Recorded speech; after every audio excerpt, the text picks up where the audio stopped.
Hello everyone, and welcome to the final episode of our D&D campaign! Woo! Party! Claps! Hey, everybody's so excited and not scared at all! Hello!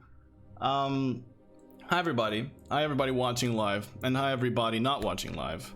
Welcome in.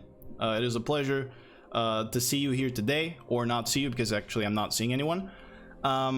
But thank you so much for being here and for listening in or for watching. We really do appreciate you. So yeah, a couple things before we begin. As you guys know, this is the very last episode of this campaign, but it doesn't mean that there won't be any other campaigns or any other D&D events where the players can participate, or these players can participate and do things. We will still have one-shots, and there will probably be another campaign. And when I say probably, 100% there will be another campaign. But this one was supposed to be short, and so it was short, you know. But it was pretty sweet. So here we are. Another thing, just to remind all of you, you are watching this live, but the VOD will be available on YouTube and on Spotify, hopefully by Friday. And I will, I think, upload it on Friday morning so that it is available for you guys to watch during Friday afternoon and during the whole weekend, if that is something that you would like. We are streaming this not at the usual time today, but it was at the possible time, unless you guys wanted to wait 2 months. I'm just kidding, but a bunch of time for the actual ending. So here we are. And also, we will most likely have another session where you chat, or the people that watch on YouTube are going to get to ask us questions if you catch it live. And, you know, ask about the story, ask about certain events that happened, and we will obviously answer you. And the players are going to get to ask me a couple questions about how, you know, things developed. And if I'm able, I will answer them, but I guarantee you there will be a lot of things that will remain hidden because it's spoilers for other occasions. But yeah, that concludes everything. Once again, thank you guys for joining us on this journey. And I hope you're ready for the final episode, because it's going to be pretty cool. So, come on guys, why are you so scared? If I ever hurt you? Yes. Okay. All right. I guess you're right. Anyway, I promise I will hurt you today, but you're going to like it. So No. That's good, right? No. No. Guys, look, I've handled a TPK before, okay? I'll guide you through this. Don't worry about it, okay? No. Is that a threat? No, it's not. Are you you going to think- guide us through the TPK? Do you think I don't want you guys to succeed? Yes. Why? know, That wouldn't like- make It's your sense. objective. No, it's not. My objective is to help you guys tell a story. It's not to kill you, okay? Although it may seem that I do that at times, it's really not. No, but there is a story too. It is, and a pretty good one. Anyway, let's go around the table one last time. This time in order, to let our players just say your name, say your character's name, and that's it, as usual. All right, starting with our halfling rogue. Just say your name and just say your character. I'm leaving. That's.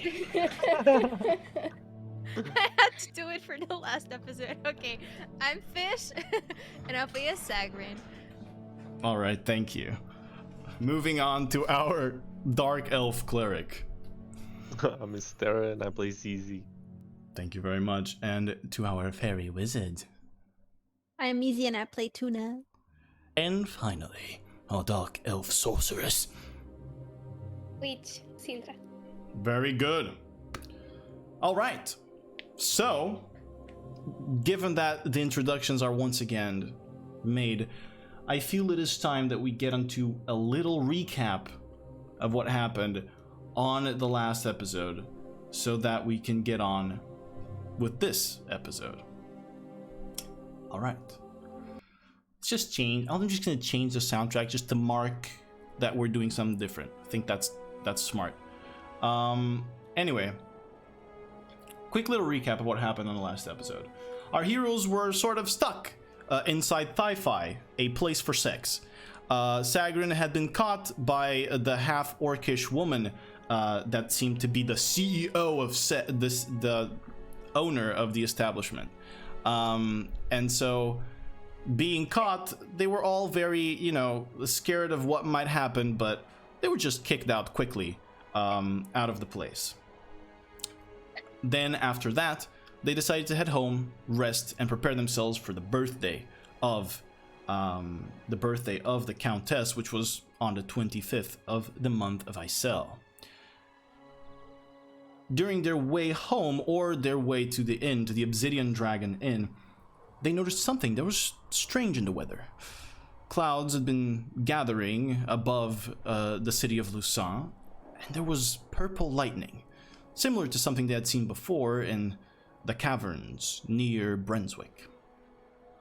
Our heroes nonetheless went to bed, and during their sleep, 2 of them were marked. 2 of them were affected by a strange curse or a strange ailment caused by this entity that possesses many eyes. And so they lost some of their max hit points, that being Tuna and Syndra. They woke up. They went to the river bank or the river port of Lucin to see the Countess and see her deliver her message. They did so. There was a minor scuffle that was solved by the daughter of the Baron of Brunswick. And then they went on with their lives to try and figure out a way to get inside of the Blind Keep, where they suspected they would find the solution to all this puzzle and all of these problems. And boy, were they right. When they got there and started scouting out the situation, they noticed that the people walking inside of the private party, of the Countess's private party, were showing a nobility ring. And so Tuna, being a fairy and quite quirky and different from all the other girls, decided to fly around and talk to one of the nobles that was on the queue to walk in. She managed to get a very good glance at the woman's ring, who happened to be Lala Genwarin.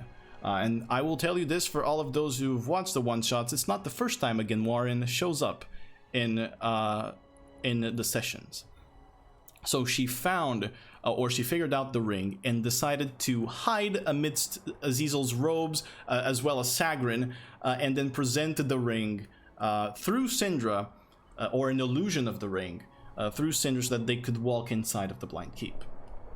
And so they did. As they walked inside, they experienced the strange sound elements of that place.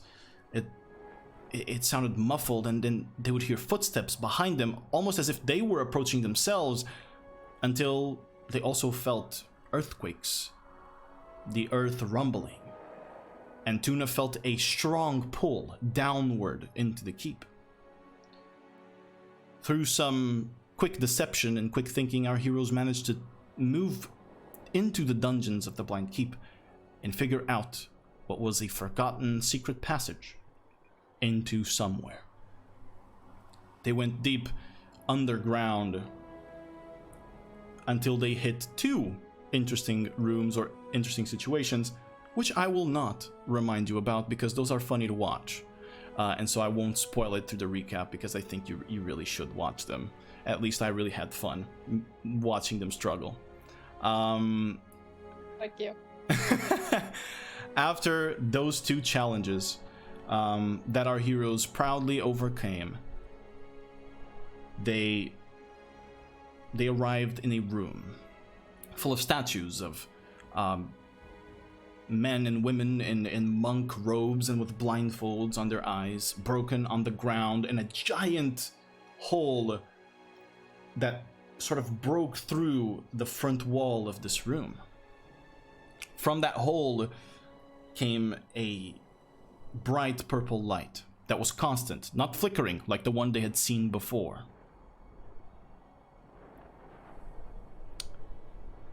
And they walked in. As they walked in, our heroes found Richard Dubois on the ground, seemingly dead. And they found the masked man, the man they had been searching for this whole time. The man who they suspected could be perhaps Commander Pierce, or perhaps one of the Dubois. But as the mask came down, that man was none other than William Willis, the son of the Baron of Brunswick, and presumed friend of the unexpected. It would seem that all of the pressure, all of the expectations of him growing up, had led to him committing the darkest of deeds, being forced by his family into things that he did not want, turned him into a twisted version of a human being. And so,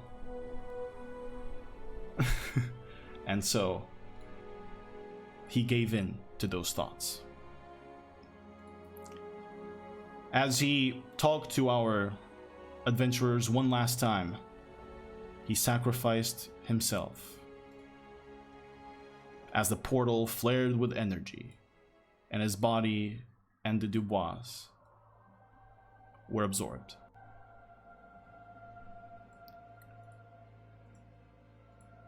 Out of the portal came a creature. An impossibly large man. Way over 10 feet tall. Perhaps 12 feet, 13 feet. His body only skin. Pale and stretched with eyes on his forehead, chest, arms, and hands. And as he floated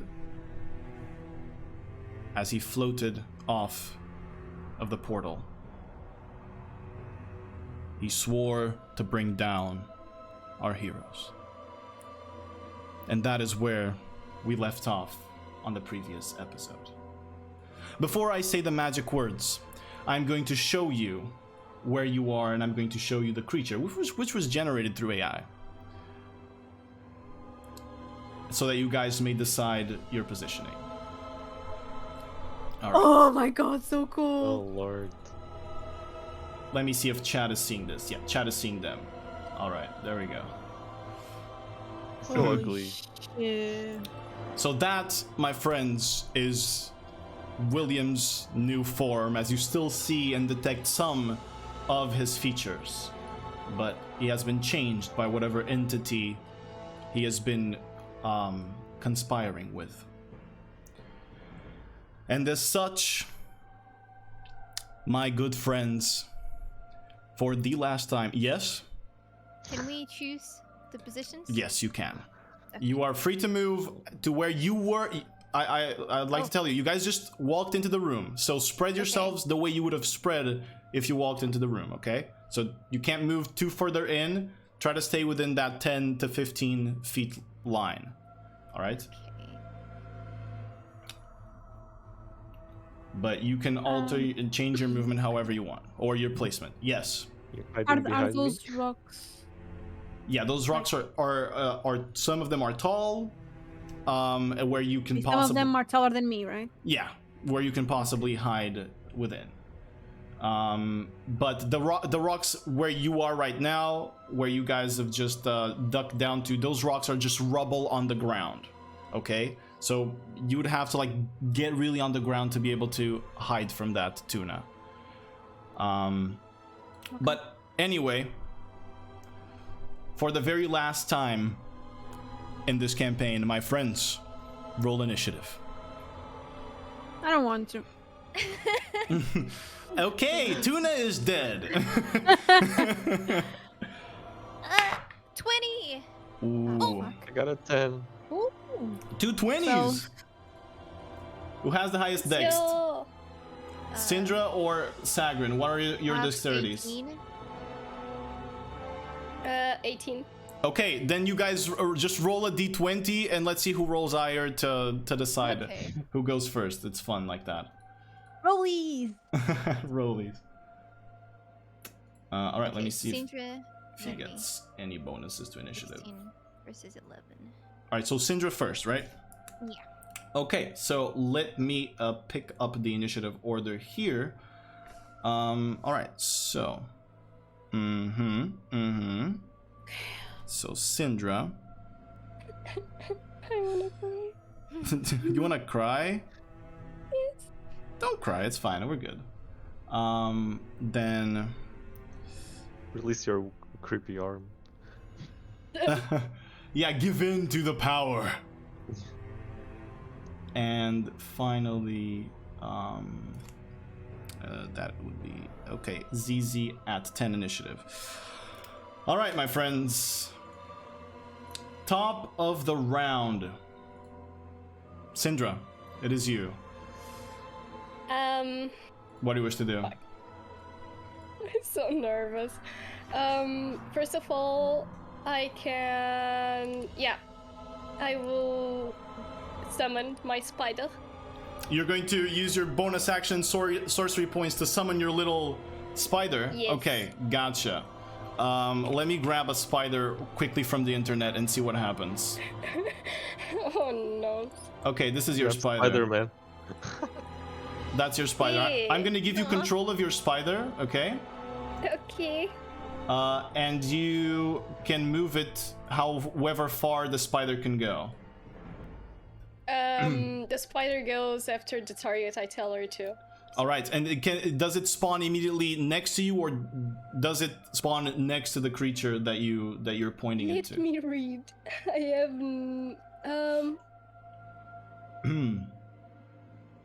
have target. All Yeah. right, gotcha. Okay, and it is within the 120 feet. So you spend 3 Yeah. sorcery points, and you summon the creature to target it. It appears in an occupied. It appears in an occupied space of your choice within 30 feet of it. So it can be right melee, or it can be next to it. Is however you decide. You can move it there, and you have to roll initiative for it as well. How do I do that? Just roll a d20, and we'll see what you get. Okay. The spider is so cute. No, it's not. Natural one. Okay, so it goes last. Got There it. it goes here. Gotcha. Very well. So that was your bonus action. You still have an action. What do you want to do with it? I will cast. What's it called? Fairy Fire from the drone magic thingy. All right, Fairy Fire. So that is a dexterity saving throw, and it is, I believe, since it is through your drow magic. Fairy Fire is at a save of 17. Dexterity save 17. Yeah. That is a failure.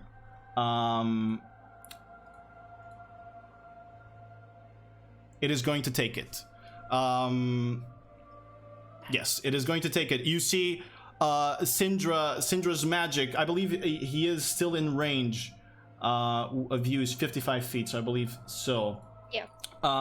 Syndra's magic, the shadows on her arm move into flashes of pale flame and color and highlight the creature as it stands in the air, looking at you. So you are now concentrating on Fairy Fire, which lasts 1 minute. All right, gotcha. All attacks against this creature have advantage now. All right. So, does that conclude your turn? Yeah. All right, next up, Sagrin, it is your turn. Okay, so first I'm gonna move here. All right. Okay, I'm gonna pick up my dagger and say burn, so it starts. So it ignites, yes. Exactly. And I gotta do my Your sleight of hand. Correct. Go ahead, do your sleight of hand. Does it have advantage? It does. You have advantage on sleight of hand. Yeah. Yeah. Please. 24. That succeeds. So underhanded strike is unlocked. Your coat is going to repeat your attacks. Okay, so now I'm gonna throw my dagger. Throw your flame tongue. Go Yep. ahead. You have advantage on it, so you proc sneak attack automatically.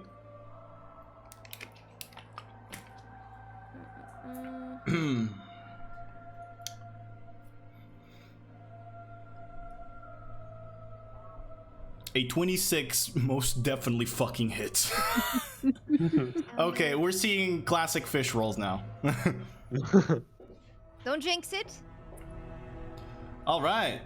So for a total of 5 plus 10, so 15 damage as the dagger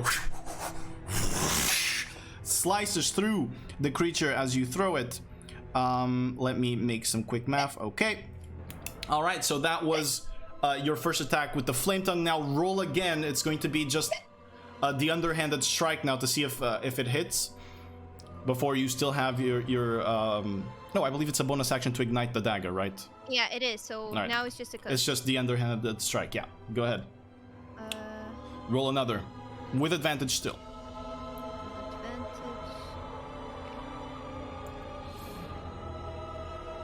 An 18 hits. So go ahead and roll damage. It will only be the regular dagger damage. The regular dagger. Right. Normal. That's gonna be 6 damage. All right, very good, very well done. All right. Anything else? Does that finish your turn? I can't do anything else. That's it. All right. So now, still in initiative count 20. You feel the portal pull and drag people into it. I'm gonna need all of you to make a strength saving throw for me, please. Tuna, if you are flying at this moment, you make it with disadvantage. Okay. And also, I'll roll one for... Oh no! I'll roll again. Got a 10. Yeah. 5. Okay. A 6. 13. All right. Wait, why did you roll again? Because it's at disadvantage, Oh, and okay. I don't have the thing again. Gotcha. All right, so anybody who got under 14, you are pulled 15 feet towards the portal. So move your characters 15 feet towards the portal, please. Anybody who rolled under a 14? Everyone. Yeah, everyone. I So think it's okay now. Can I try to roll a something at disadvantage? sure, try it, but then move 15 feet closer. Okay. Yeah, now it works. Everyone, ignore that. Okay. Okay, 15 feet. 15 feet closer. Yes. All right. We all failed? Yeah. Yeah. My god. Now, at the beginning of this creature's turn, you see one of the eyes on its right side, so your left. One of the eyes on his chest opens, and it is going to target. Let me see. By the way, does my pet spider gets pulled as well? Yes, it does. I'm gonna roll for its saving throw right now. Actually, let me do it. I'll do it right now. So it's strength. It's with the direwolf statistics, so it has a +3. It rolled a 21. It does not get pulled. It's strong. Very strong. So, humanoids. Let me see something. Okay, so that is the same distance. I'm going to roll for that.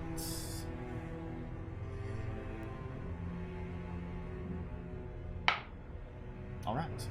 Fortunately, the eye opens, and you, Azizel, you look into it, and you feel your muscles begin to almost freeze. You feel your brain unable to connect to your tissue. I need you to make an intelligence saving throw. You have to beat a 15.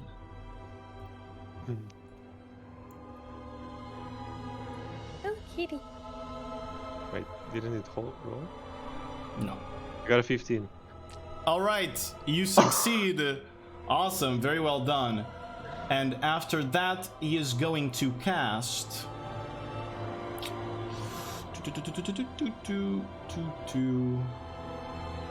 Yes, he is going to cast a spell, a Mind Sliver at Sagrin. So Sagrin, I need you to make an intelligence saving throw for me, please.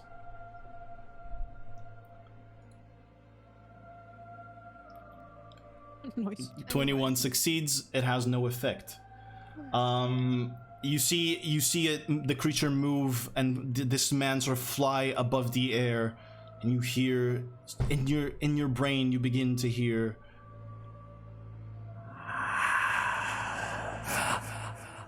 Come to me, Saccharine. But you manage to shrug off the effect still. Yes. While I hear that in my mind, I'm thinking the word no, no, no. Okay. Just like in comic book letters, it's Yeah. just no's inside your mind, and it's going to move right here. All right. So that is going to be its turn. After that, Tuna, it is yours. Okay. Tuna knows it's very fired, so it can be her time to shine. Or not.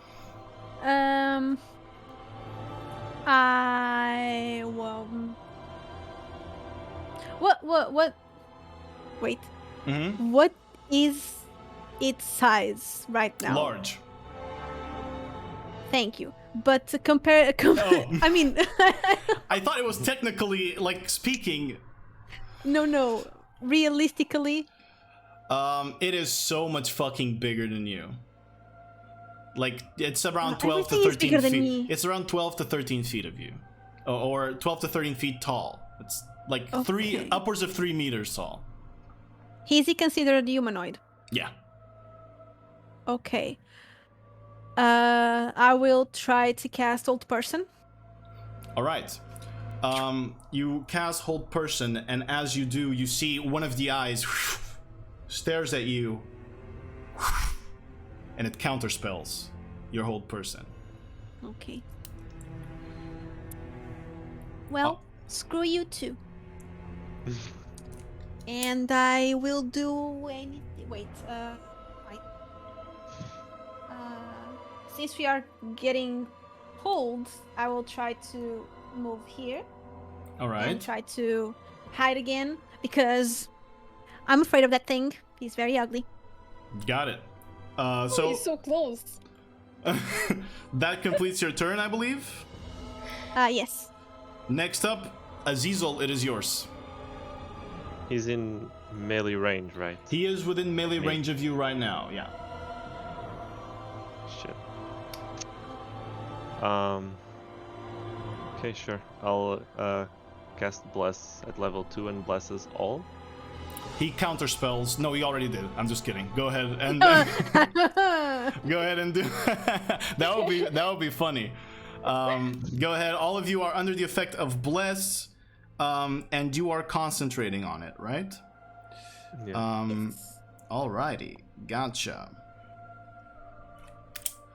So, you see Azizel once more, his eyes glowing with the familiar purplish moonlight glow, and the silver coming out of his bandages, extending all the way to all of his friends. Let's see if everybody is within range.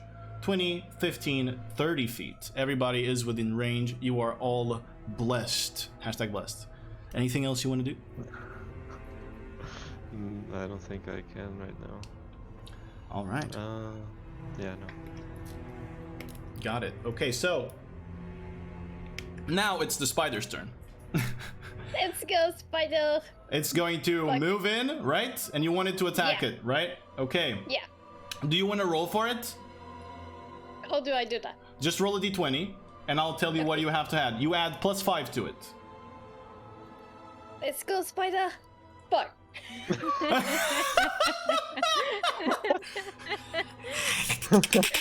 You see the spider move in the creepiest way possible as it tries to lunge at this creature, and it kind of just bites the ankle and is just hanging by the ankle with all the legs like stuck to the ankle while the being just ignores its existence.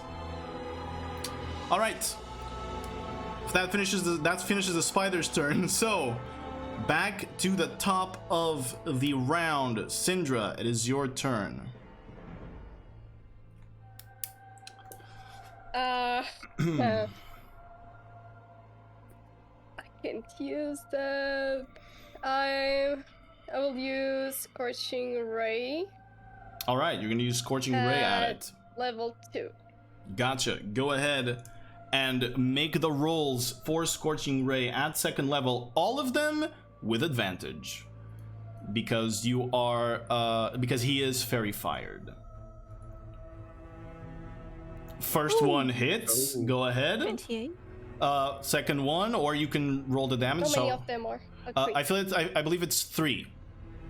The damage is normal, right? Yeah, normal. Okay. 5 points of damage, very humble and respectable number. All right. Advantage. 28 hits as well. Go ahead and roll a damage, please. 10 points is a even more respectable number of damage there. Next. And another one. Mm-hmm. Nice. Let's go. Yeah, 26 hits, roll damage again. This is going great. Fuck. Don't jinx it, please. 6 points of fire damage. Pretty good, pretty good. Alrighty. Gotcha. Anything else? Are you moving or you're not moving? I will move here. Alright, gotcha. Yeah. At the end of your turn, it is going to use one of its legendary actions to shift here without causing any opportunity attacks. Alright. So he's not in my melee anymore. He still is. He's just now within Sagrin's melee range as well. Okay. Alright. He's big. Moving up, now it is Sagrin's turn.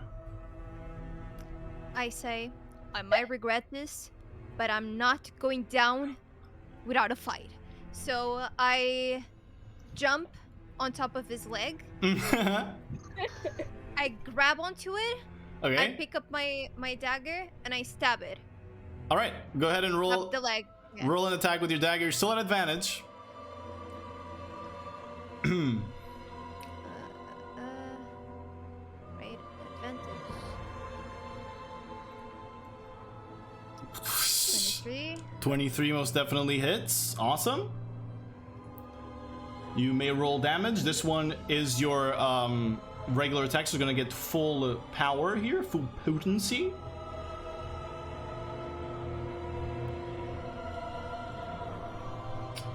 All right. So that is a lot of damage. That is 23 points of damage with one hit as you stab it in the leg, and you hear a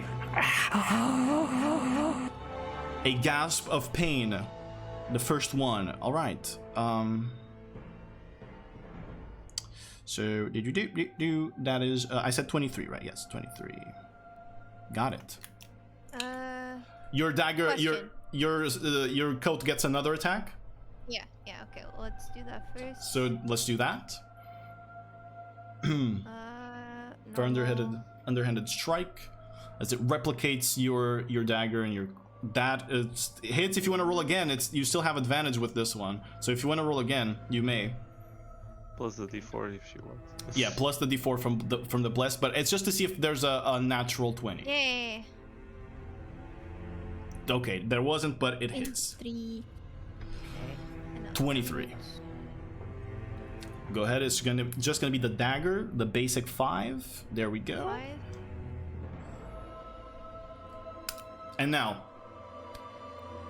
And now I presume I am using my bonus action to hold on to his leg. All right. I'm gonna let you hold on for the purposes of flavor and not make you do anything like contest against him, but for everything you're holding on to him, so if he moves, you move as well. Okay? Yeah. I believe that's what you want. Sure? Mm-hmm. Got it. Gotcha. Okay. So, does that conclude your turn? Yeah, I can't attack. Again. All right. As the turn begins, you see the portal lash out lightning everywhere. and the creature and Sagrin are teleported over here. As they vanish out and appear with one of the crackling of the lightning coming from the portal. And now it is the creature's turn. At the top of its turn, you see another of the eyes, the second one on the right side of his chest, opens. And it is going to target... Let's see. Okay. The initial part of this is going to target Syndra, as you see this beam of burning red energy head towards Syndra and then begin to sweep away the whole area. So anybody in the same row or 5 feet above or under Syndra's row is going to have to make a dexterity saving throw. You are under the effects of Bless, so you can add a d4. So Syndra and Tuna, both of you make dexterity saving throws for me, please. Okay, failure on Syndra.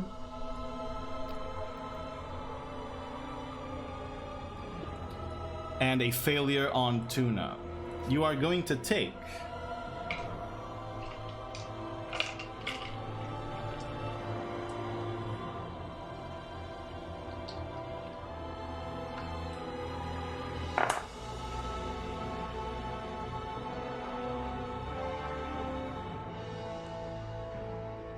You are going to take 10 points of fire damage as this whole row is just wiped with this beam of destruction. For that, I need Syndra to make a Constitution saving throw to maintain concentration on the fairy fire. She has to beat a 10. Forgot that.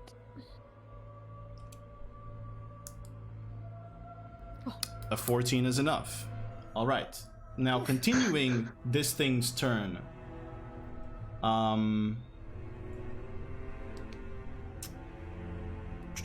me read something. Okay. I hate when DM reads. It sucks, huh? You, Azizel, and Syndra, you begin hearing in your brain this unrelenting scream, this spattering of voices. And both of you, I'm gonna need you to make an intelligence saving throw as you see this sort of wave of energy begin to absorb and enter your minds as it casts Synaptic Static. I'll counterspell it. All right, this is cast at 6th level, so I'm going to need you to roll an intelligence check, and you have to beat a 16. It's only a check, right? Yes. Okay. Intelligence check. 19. Nice. It is, in fact, counterspelled by you as you. How does your counterspell look as he begins to point at the area there? Tuna is very afraid, so she's like really shaking, and she snaps her fingers, and I won't let you do that. As you see this purplish energy accumulate in between Azizel and Syndra, you see this spark of fairy dust just explode as Tuna counterspells its synaptic static. All right, very well. So that's that. Okay. After this, the creature is going to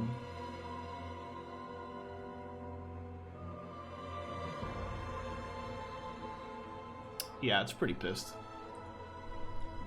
It's going to move in here.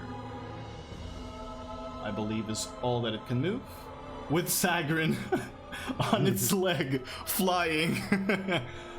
All right. So that's gonna be the creature's turn. So go on ahead, Tuna. It is yours now. Since I can see the creature is pretty pissed at me, Mm-hmm. I will cast invisibility on myself. Got it. Kapsh. You vanish from sight. Yes, and I try to move the furthest away as possible. Got it. Wait, what is my... It's 30 feet. But I will go behind him because he will never expect. Mm-hmm. Maybe you will. Expect Wait. unexpected. Maybe you will. Wait. Where do you move? I'm thinking. Okay, got it. Okay. I'm going to move here behind these rocks. Mm-hmm. I believe they are taller than me, I believe. They are right? a little bit, yeah. Okay. So I can hold on to them if the portal pulls us. Got it. If you're, if I can consider you grounded, yes, not flying. Sure. Okay. Got it. The bless still is on me because I only have to be Correct, around when he correct, casts it. Okay, correct. I'm Oh, still okay. blessed. Okay. You're still blessed, yeah. Okay. Alrighty. It's going to be my turn. Gotcha. Tuna's turn is over. Zizi, it's yours. Okay, I want to cast a bonus action healing word on Syndra. On Syndra, alright, go ahead On and Syndra. roll for that as you yell, no! No. No! Oh. So I heal her for At what level are you 4 casting? point- one. First level, alright. You heal Yeah. 4 points, Syndra. Yes, but since Tuna is with my stronger together, she gets a 5+1 of healing as well, so that's a 6 on Tuna as well. There we go. And Tuna magically heals as well as she is bonded with Azazel. Alright, 6 points of health to Tuna. Very well done. Very good, very good. And if I may, I want to cast Sacred Flame. You may. on the guy. That is a 5. He fails. Go ahead and roll damage for Sacred Flame. 13 radiant damage. 13 go. radiant damage. That is a lot of damage for Sacred Flame. As you extend your hand and crush the flame in yours, it appears around it, burning it with radiant energy. Very good, very good. All right. Anything else you want to move at all? A bit behind, like those 15 yards that... All right, let's go. Yes. Move back 15 feet. You may do so. All right, anything else? Actually... Here. No. Gotcha. Okay, now it is the spider's turn. Does it attack again? Let's go, spider. Yes. It moves into the creature to attack it. Roll a d20, and we add +5. Please. Please. Just eat harder. Oh my god! It's 3 ones. What the 3 fuck? natural ones on the spider. Again, it grabs onto the ankle and it's just trying to bite with its fangs, but it can't. Wow, poor thing. All right, back to the top of the round. And by top of the round, I mean at the end of the spider's turn. It is going to use one of its legendary actions to move without attacks of opportunity and drag Sagrin away over here. Son of a bitch. It sucks when he has certain things. Anyway, he has a lot of eyes, you know. Syndra, it's your turn. Fuck.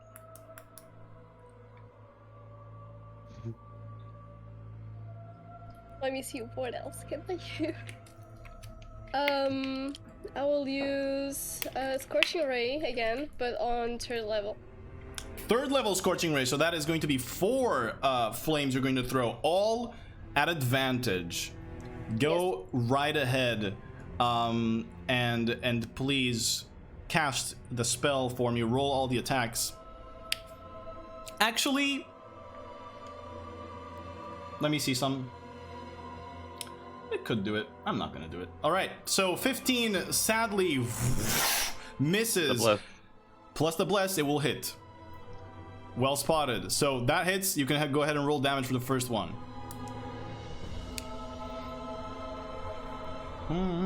All right, 6 points of damage.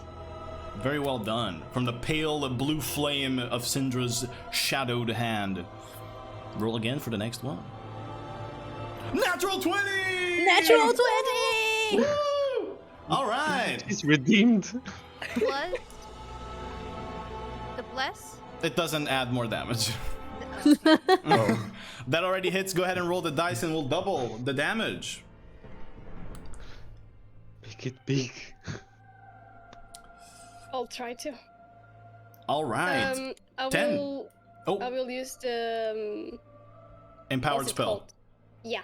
All right, go ahead. You can re-roll Nice. those dice right there. I believe it's like what, 3 dice that you can re-roll. So, you can choose. This was 2 plus 2, so you can re-roll both of them. Yeah, go ahead. Empowered spell. You spend another sorcery point, and you see as you throw the spell, Syndra's shadow begins to wrap around the flame, increasing its size. Go ahead and roll damage again.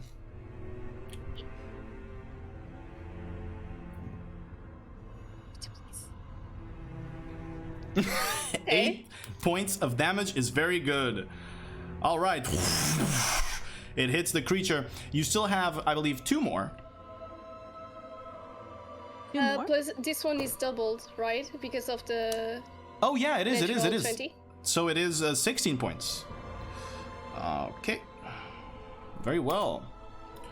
So you have 2 more scorching rays. Yeah. 22 also hits.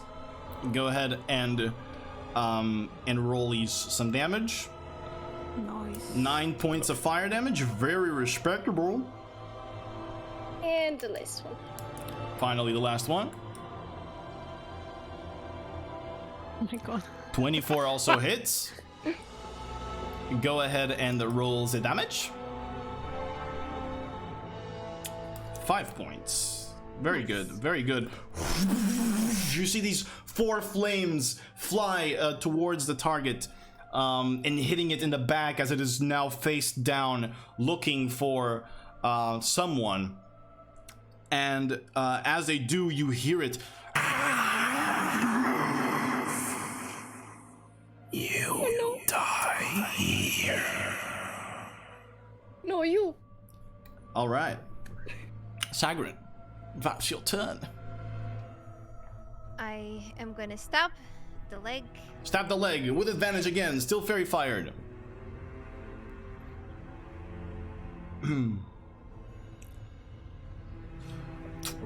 But 12 sadly misses. But I have bless. Bless. Go ahead and roll 1d4? bless. You need a 4 to be able to hit. Yeah. Ah, a 1. Sadly, it So misses. close. As you try to stab it, you end up kind of the skin you notice is a little bit like slimy, and you miss it as the dagger kind of like slides off of the leg. Go ahead. Wait.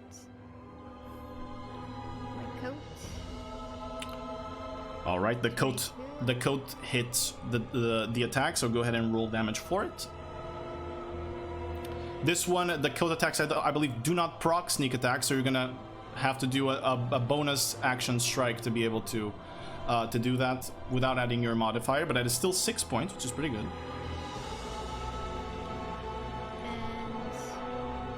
And now I'm gonna drop. Okay, you drop. Yeah. And I'm gonna stab again. Stab again with your other hand. It's going to be the regular dagger because the first was flame tongue. So go ahead. And we don't add the modifier because it's an offhand attack. Bless will make sure that 15 hits. So go ahead and roll the damage. Bless is really cool, huh? All right, now we consider the sneak attack. So that is going to be okay. Got it. Okay. Does that conclude your turn? Nope. And actually, me think.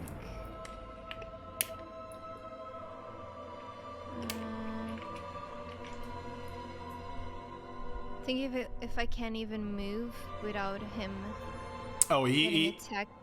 you would have to use your bonus action to disengage, but you already Yeah. used it. Exactly, so I'm just gonna stay here. Gotcha. Very well done. Okay. Top of the round. You see the lightning and the portal begin to swirl, and as it does, you see time kind of begin to move a little bit slower around the creature, and then it almost seems to revert some of it back, and you see the wounds of the creature begin to heal, as it is going to heal for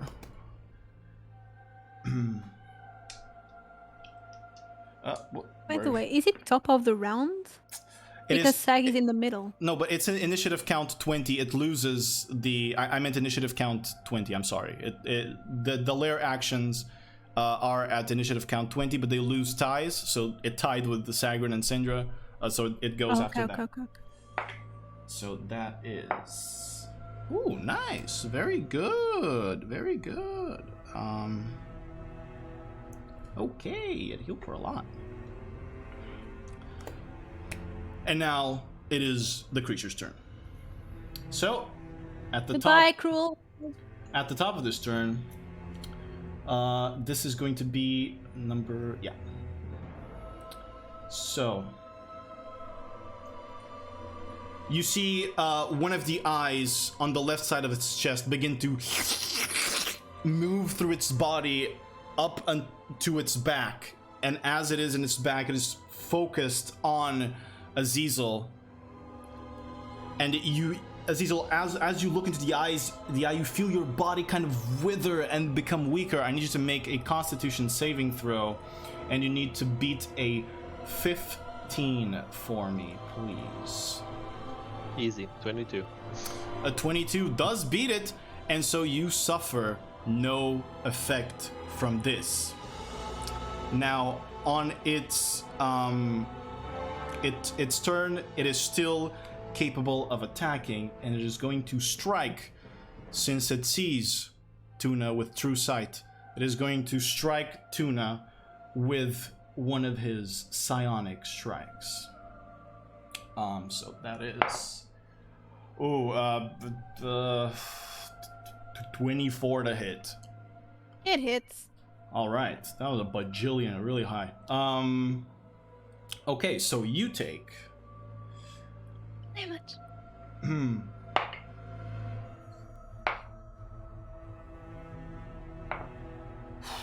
You take 19 points of bludgeoning damage as you see its hand kind of extend outward to you, but it doesn't touch you. Something else grabs onto you. You are considered grappled. If you want to escape the grapple, you have to we have to do a contested athletics check on your turn. It will cost you your action, but you are considered grappled by the creature. All right, so that is going to end its turn. It is your turn, Tuna.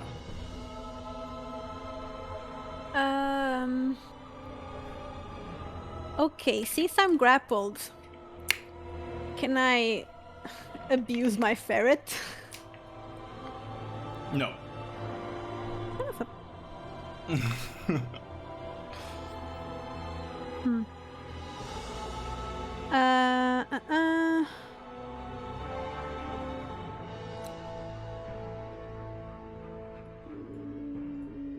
When I'm grappled, I can... Okay, I can still cast spells that only with voice, right? You can still sort of move around there. You can wiggle your hands. Your movement is just 0. Oh, okay, I just can't move. Correct. Okay, I will... Since he's going to try to attack me again, probably. Oh, wait. But no. But... Oh, wait, but no.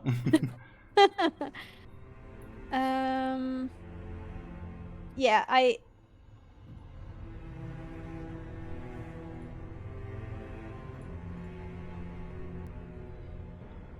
will cast mirror image on myself. You cast mirror image on yourself. No, wait. I'm waiting. It doesn't make any sense. Okay. Because he knows I'm grappled, so he knows I'm right there. So that's logic. So forget the. Okay. I sucked that back in. I will heal myself. Right. I will use a potion of greater healing. Bonus action, you heal yourself, try to squeeze under and pull out the potion out of these, like, sort of, it feels milky and slimy around you, but you don't see anything. These strange sort of, I would say, almost tentacles. Go ahead and roll for the healing. It's, 44 plus 4. All right, that's pretty good. 44. 9. 9 plus 4. Okay. Go ahead and heal for that. Was that it? Yes. But that counts as a bonus action? Correct. So I can still cast a cantrip, right? You can cast a regular spell. You didn't cast other spells this turn yet. So you can cast any spell. Oh. Mm-hmm. Okay. So... Okay, I will try to cast Scorching Ray from my circlet of... It would be a regular roll because you're melee with him. So you would have advantage because of Fairy Fire, but it's a regular roll because you're melee. Okay, in that case then... Mm-hmm. I will cast Rhyme's Binding Ice. Rhyme's Binding Ice on the creature, alright. It's a cone. A cone, okay. But I will try not to hit Sagrin. You will try not to hit Sagrin. How big is the cone? It's 30 feet? Okay. 30 feet foot. But 30 feet foot. Okay. in cone. Yeah, okay. All right. Gotcha. Okay, so that is a Constitution saving throw, right? Yes. Okay, gotcha. So, Constitution saving throw for my buddy. That is a 19. So, does it still take damage? Yes, it does take the half damage. All right, go ahead and roll. At what level are you casting this, by the way? Level 2. All right. You see a tuna within this sort of constrictive grapple extend out her little hands, and this storm of ice moves around towards the creature. So that is a 30-foot cone. So 30-foot cone would be, the max reach would be here. So I don't know. You cannot hit Sagrin, but you might have to hit the little spider. Oh well, she's useless anyway. Hey. All right. Well, let me roll for the spider. The spider has 3 hit points, by the way. So I think it dies. Even if it succeeds, it dies. So the spider vanishes away. Hi, Spidey. Wait, what the fuck? Okay. She had the worst roll, so I can have the better one. Yeah, three natural ones so that you could have such good rolls, and a natural 20 is a pretty good sacrifice. All right, but the creature still takes 10 points of cold damage as ice kind of wraps around it. All right, does that conclude your turn then, Tuna? Yes. At the end of your turn, it is going to use 2 legendary actions to constrict your grapple, which means you are going to take damage. Yeah? Is it 10 damage or 5? Oh, it's 5. It's 5. You're right. It's 5. You are correct. Thank you. I almost said nothing because It's fair. a bad guy, but you know, It's fair. It's fair. All right. Let me see here how much this is. Okay. You take 10 points of bludgeoning damage, Tuna, as the sort of unseen tentacles constrict you. But all right, that concludes your turn. It is Azizel's turn now. Is the portal that I see in front of me destructible? You don't know. You would have to probably spend time looking at it and understanding it to be able to tell. Okay. Very well then. I cast. Let me see if I'm in range. Okay, I want to heal Tuna. Okay.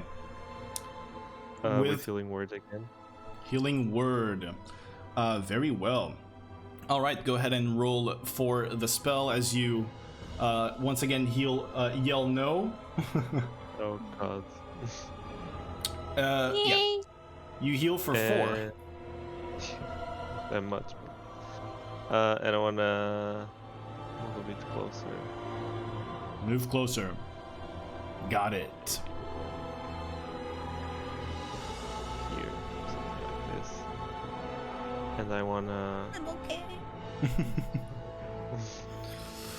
And I wanna cast Sacred Flame at him again. Sacred Flame at him again. All right. Let's see. Oh, that is a natural 16, so it's probably it beats already, right? Yeah. Natural 16. The flame vanishes away in the air as the creature still. You have seen nothing. All right. Anything else? We've seen enough. Can I yell at my jug? Or would it be an action? It would be an action to use your ah! It's like your little panic bag. You just stick your head in and go ah! All right. Back to the top of the round, Syndra. It is your turn.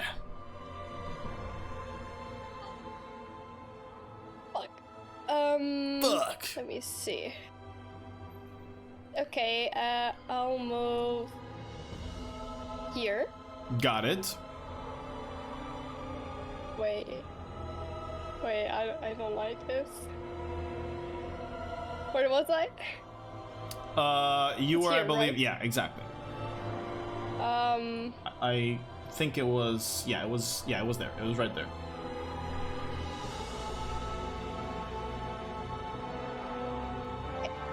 I'll move here. Okay. Very, very well. And? Right? Mm-hmm. Yeah. I'll cast Scorching Ray again. Scorching Ray again. Okay, alrighty.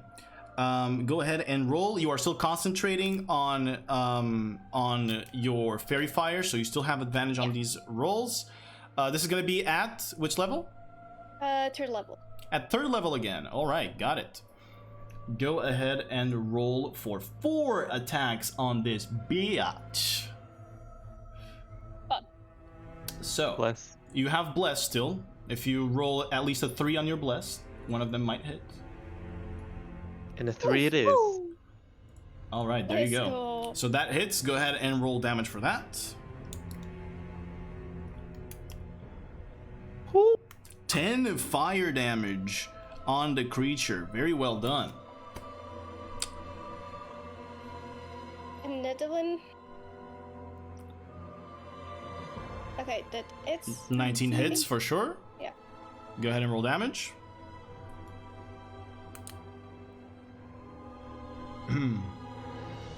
6 points of fire damage. Very well. Question. If I use the passive of my staff, it increases the damage on all of them, No, just one. or only one? Just Okay. one.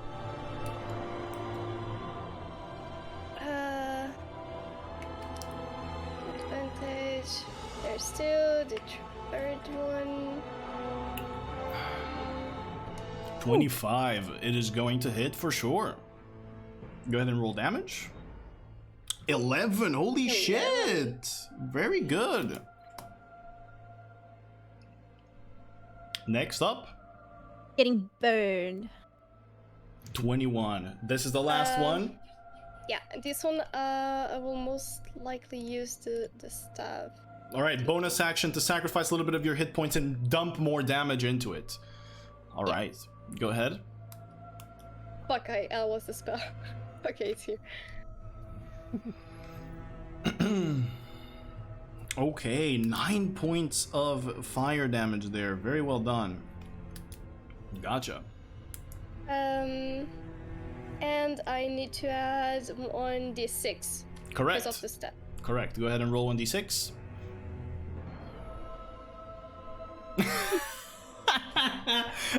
And a 1. Okay. All right. You did well. So you see Syndra waving her staff as sort of her breath, the shadows in her eye begin to coalesce into her hands, and she fires off 4 blasts of pale flame that hit the back of the creature as it screeches, and it is starting to look a little bit hurt. All right.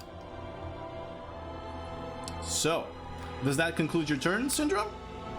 Yep. Gotcha.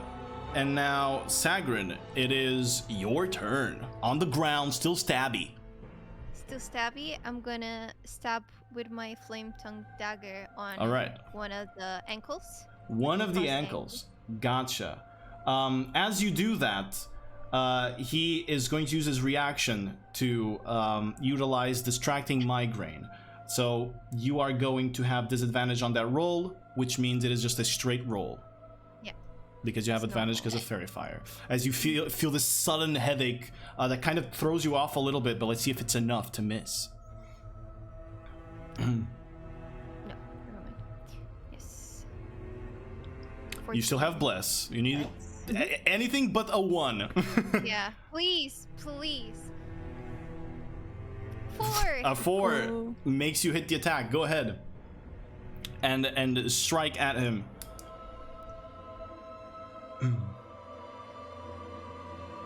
All right, a lot of fucking damage with a 23 again, stabbing in the ankle. Gotcha. Now, Yes. my coat is gonna do the same. Your coat attacks again. Yes, this time with advantage. The coat is with advantage. Okay.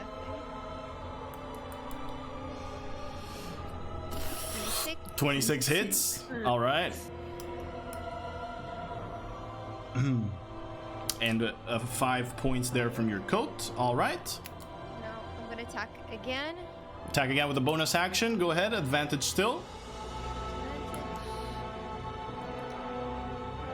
Where is it? Natural 20! Natural 20! Yay! It's just the dagger damage, so top damage will be 8, but it's still good. Still a crit. Go ahead. So that is, you rolled a 2, so that is going to be 4 points of damage on the creature. All right. Very good. Anything else? Nope, I see here. All right. Top of the round, or I'm sorry, initiative count 20. It begins sucking you in again. I need everybody except for Tuna to make a strength saving throw for me. If you roll above a 14, you will be pushed, or under, excuse me, you will be pushed towards the portal. The bless also applies here. The right? bless applies here. Yes. Okay. So Sagrin still has a chance. Nope. 13. Maybe not. Syndra fails with a 3 as well, so you all push 15. It's towards the portal, so Yeah. it's not I got a straight 7. back, it's towards it. It's towards the center Oh, of the portal. Fuck. All right. So that begins now our creature's turn. You see the body of this creature, hurt, wounded. Was that me? As it begins to writhe in pain, the eyes begin to just confusingly shifting around its skin, moving into all sorts of positions, as it seems to heal some of its wounds. All right, So, top of its round. I am going to need...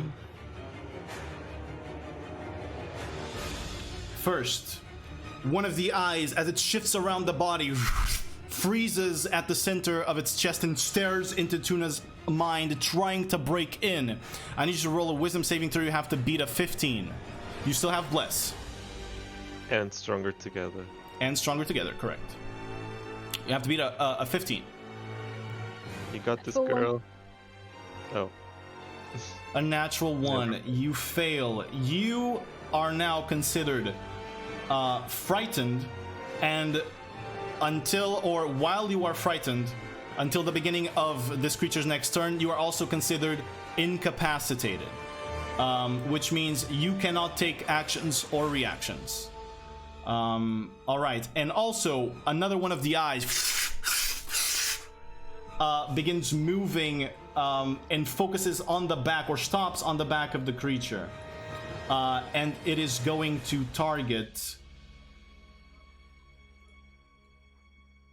It is going to target Syndra.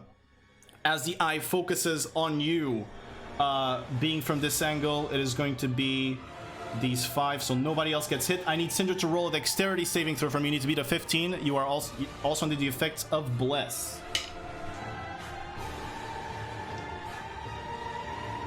A 22. You take...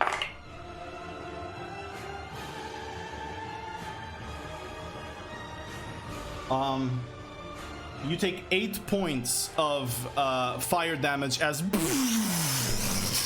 this destructive beam sweeps around the ground here. I'm gonna need you to make a Constitution saving throw. You need to roll higher than 10 to maintain concentration on fairy fire.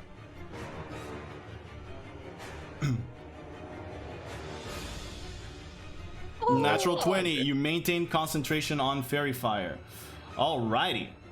So, And you gain some buffs. Because it's a natural 20. Right, you totally do. You don't. Sad. So, let me just look at something here, please. Just 1 second. Sorry.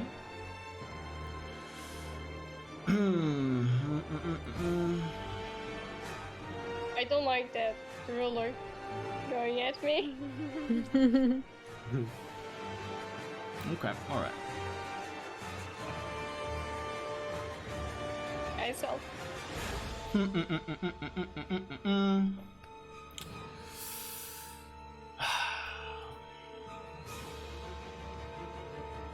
Yeah, you see the this giant man, his eyes just wriggling around the body incessantly, turn to you, but then turn back and then turn to you as it moves in this errant way.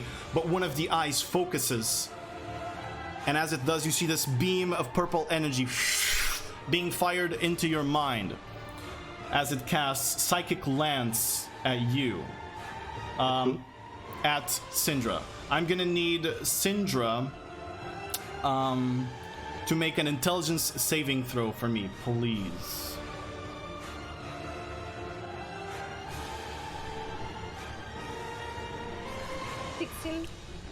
Plus still the bless, that is going to, I believe, succeed, which means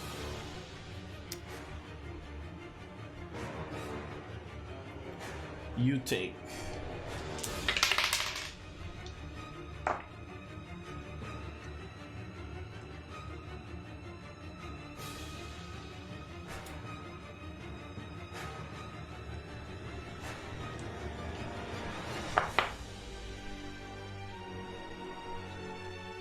you take 14 points of psychic damage as you feel once again its voice penetrate into your mind. And I'm gonna need, after you take that amount, I'm gonna need you to roll another concentration check. You need, or Constitution saving throw. You need to beat a 10. Okay. How much was the damage though? I wasn't paying attention. 14 points. 14. Mm.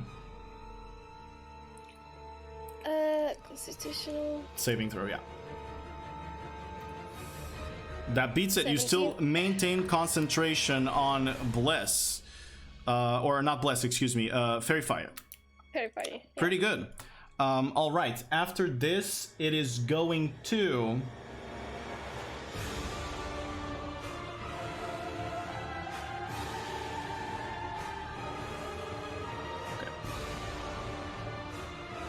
Stay within melee range there. Drag Tuna, incapacitated Tuna, along with it. And it is going to move over there. All right. Wait, that is Sagrin still attached to him, or No. was she on the ground? She unlatched. She unlatched. She didn't go with him, right? No. She was already there. She was already there. Yeah. All right. That is going to conclude the creature's turn. Now it is your turn, Tuna. You cannot take any actions or reactions as you are frightened. Well, you no longer are frightened, actually. No, you are. It's until the top of his next round. You are frightened, so you cannot take actions or reactions, which means you can't break free from the grapple. And you are incapacitated, so I believe that is going to conclude your turn as well. Thank you. And now, at the end of your turn, is going to use two of its legendary actions to constrict. You take 7 points of bludgeoning damage as the creature pressures you and squishes your tiny body. Azizel, it's your turn. I want to move close to Syndra. Okay, There. you And can I wanna definitely cast- do that. I want to cast. Where was it? Oh God, get out of here. Cure wounds on her. All right, cast Cure Wounds. So it's a 10 healing on her. 10 points of Plus- healing back. Yeah. Yeah. So it's also 8 points of healing on. On Easy. Tuna. All right. Yeah. As you touch Syndra and you restore her wounds with the moonlight shining on them and your bandages wrapping around, you see Tuna. Tuna's body also begins to heal some of its wounds, although still incapacitated. Anything else?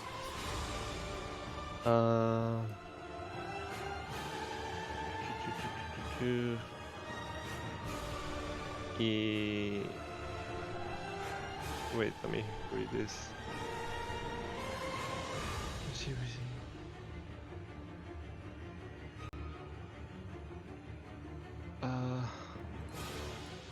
I'm gonna cast a Sacred Flame at him. Cast Sacred Flame, but Cure Wounds is an action, so you cannot cast Sacred Flame. Oh. You only have a bonus action right now. Okay. Mhm. Can I use it to scream? Sure. How does Azizel sound? At the pot. I want to Okay. scream. I thought you just wanted to scream. No, you cannot. No. You cannot. Oh, sad. Okay. Alright. That's all. Oh, wait. Oh, this second spell. Yeah, never mind. All right, top of the round again, Syndra. It is your turn. Move away from the portal to here. Got it. Okay.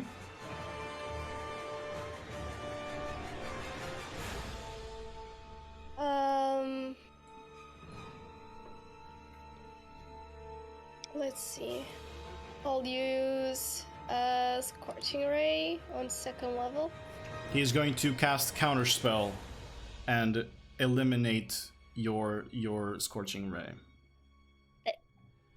As you begin once again, similarly wrapping your hand or your shadows around your hand to form the flame, you see his face projected itself into your mind and scream, and you fizzle the spell out of your hand.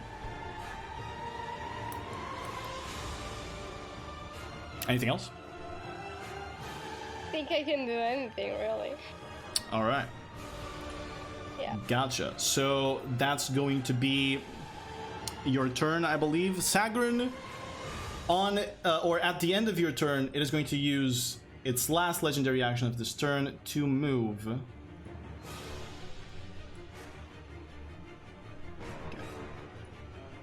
Right here without provoking attacks of opportunity. Oh, mommy. and with Tuna still wrapped around him. Sagrin, it is your turn. Okay, I'm gonna use my bonus action and observe the portal. I'm gonna try and understand if it's like a physical, it has a physical border, if we can possibly destroy it. Okay, go ahead and roll. This will be Arcana check for me, please. Arcana. Oh, betting that I'm not so smart. Yeah, a 6. With a 6, you try to decipher it, but the light blocks you too much, and you're not really.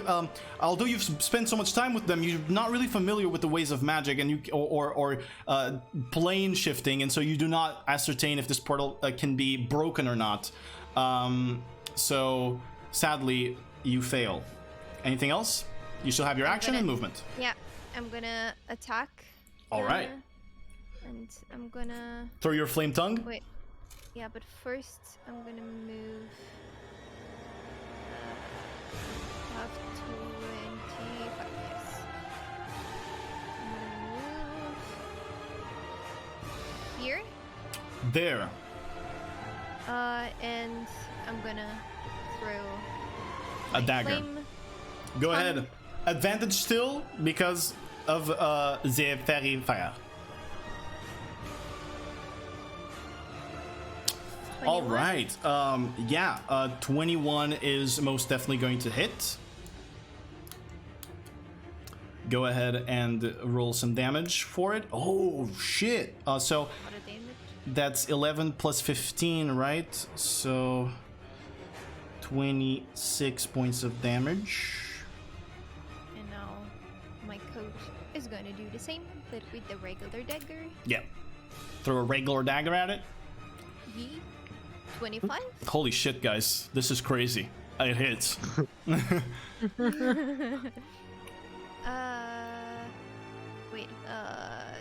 damage, no, yes. Brain farts. Alright. Okay. 8 points of damage. All right. Gotcha. Anything else you want to do? Destroy the portal! I scream. All right. Now it is the lair action. You see once again the portal crackling with energy as the body of this creature vanishes and appears right on top of Syndra, along with Tuna being dragged around. So now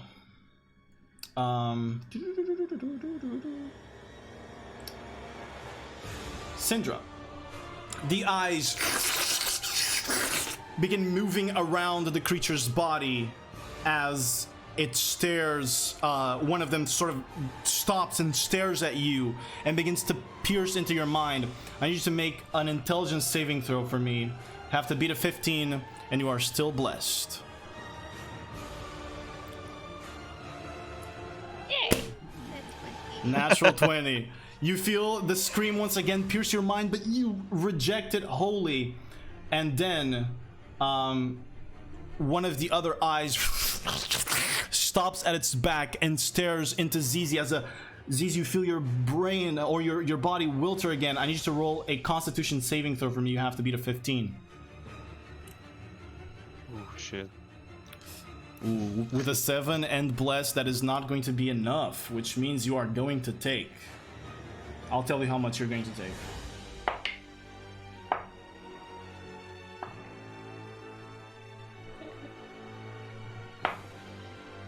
You take 19 points of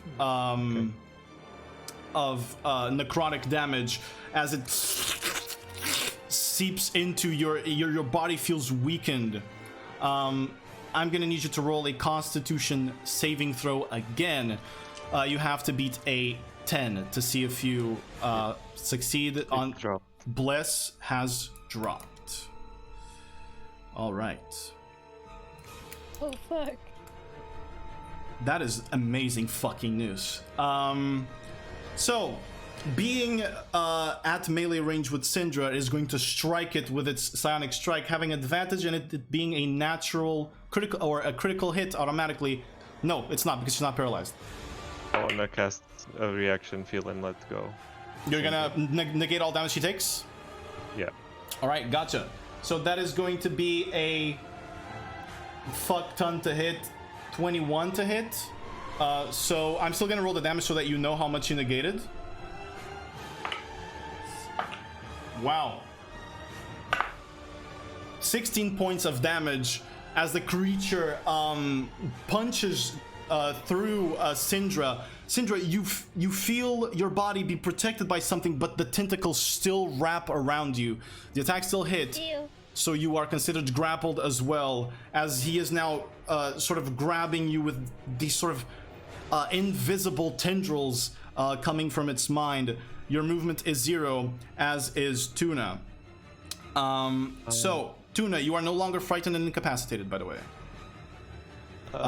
Yeah, you can spread the damage now, Azizel. Yeah, it's Wisdom save, right?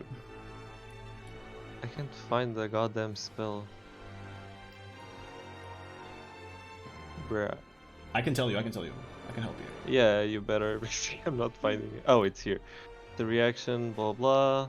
You take half of the damage. Half damage, and I can choose an enemy within 50 feet. 60 Yeah. feet. So you are going to take 8 points of damage, and it has to make a Wisdom saving throw against your spell save to see if it negates the effect. Oh, that is bajillion. Let me see. That is actually not a bajillion. It's a 20, so it's going to succeed. So it will not take that damage, but you still take 8 points of damage. If you have taken, No, I need to choose an ally. No, Right? you don't. No. You take half, okay. and then you pick a target. The target is within range of you, so he succeeded the save, so he takes no damage. You take 8 points of damage. All right.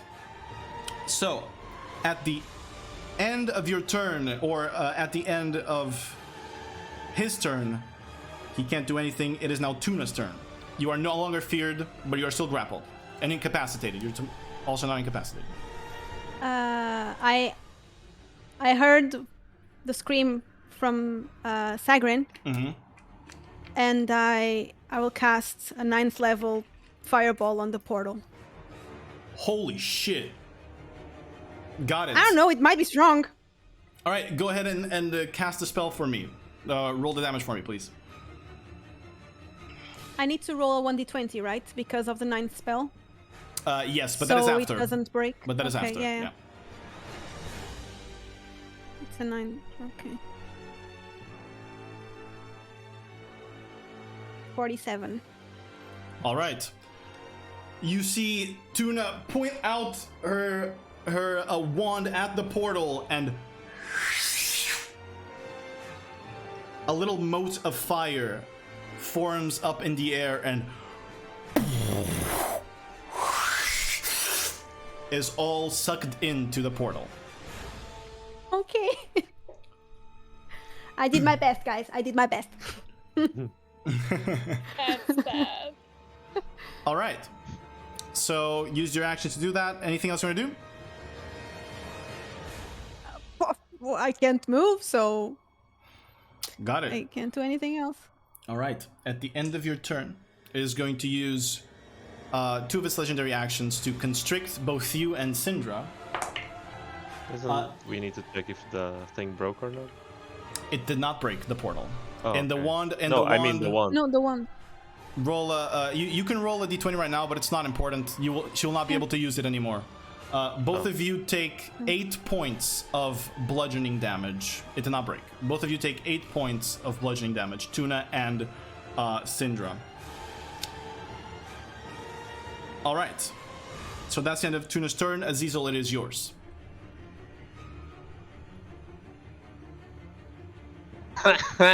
Okay. Where? Well, it's the big show. Shit. It's a big man. Okay, I want to cast healing words Okay. on Syndra. Healing word on Syndra. Go Level ahead. 3 again. All right, another level 3 healing word. Go ahead, bonus action into pumping that 10 healing on Syndra. So Mizzy also heals for 8. And Mizzy and Tuna heals for 8 as well as you yell no, Yep. and the wounds begin to once again seal up. And where is that? I take my potion of healing. You and cannot. I cannot. Potion of healing is a bonus action. You already used your bonus action. Oh. Very well. Then I just touch myself. Okay, And use cure wounds. you cannot do that either because you already cast a spell. The spells have to be cantrip. When you said touch myself, I was really creeped out because since you couldn't do anything, I thought you were actually just touching yourself mid-fight. No. Yes, I'm. Then if it's a cantrip, Sacred Flame. Sacred Flame at it. Dexterity saving throw. That is a 17. He resists. Succeeds. The flames go above it as it manages to dodge or to avoid this thing. Its body continues to move. The eyes moving around. It is going to use its last legendary action of this turn to move right over here, bringing Syndra and Tuna with it.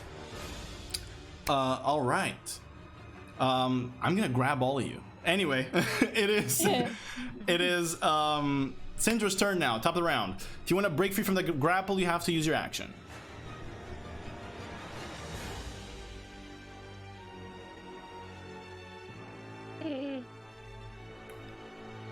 I will try to break free. You try to break free. All right, so roll an athletics check for me. Fuck. You guys have been rolling pretty well. You might be able to actually succeed. Oh! 16? Sadly, that fails. Fuck. It still maintains its hold on you. But that was pretty good for you. Holy shit. Yeah, last one, so. Yeah. All right. So that's your action. You still have your bonus action. Can't do anything since I'm with Fairy Fire. Yeah, you are still concentrating. Oh, which reminds me, you're missing one concentration saving throw for me, please. You have to beat a 10 only. Yeah. It's only a 10. Oh.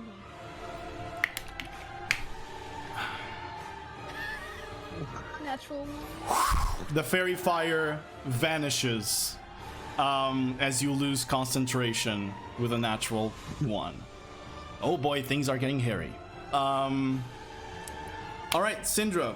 I believe that's going to be your turnio. So now, Sagrin, it is yours. So that has been that. I'm gonna throw my dagger. Just excuse me. Before this turn began, I used constrict on both Tuna and Syndra, right? Yeah. I used okay. All right. Just okay. This was something. All right, Sagrin, it's your turn. Now it's normal roll. Normal right? roll.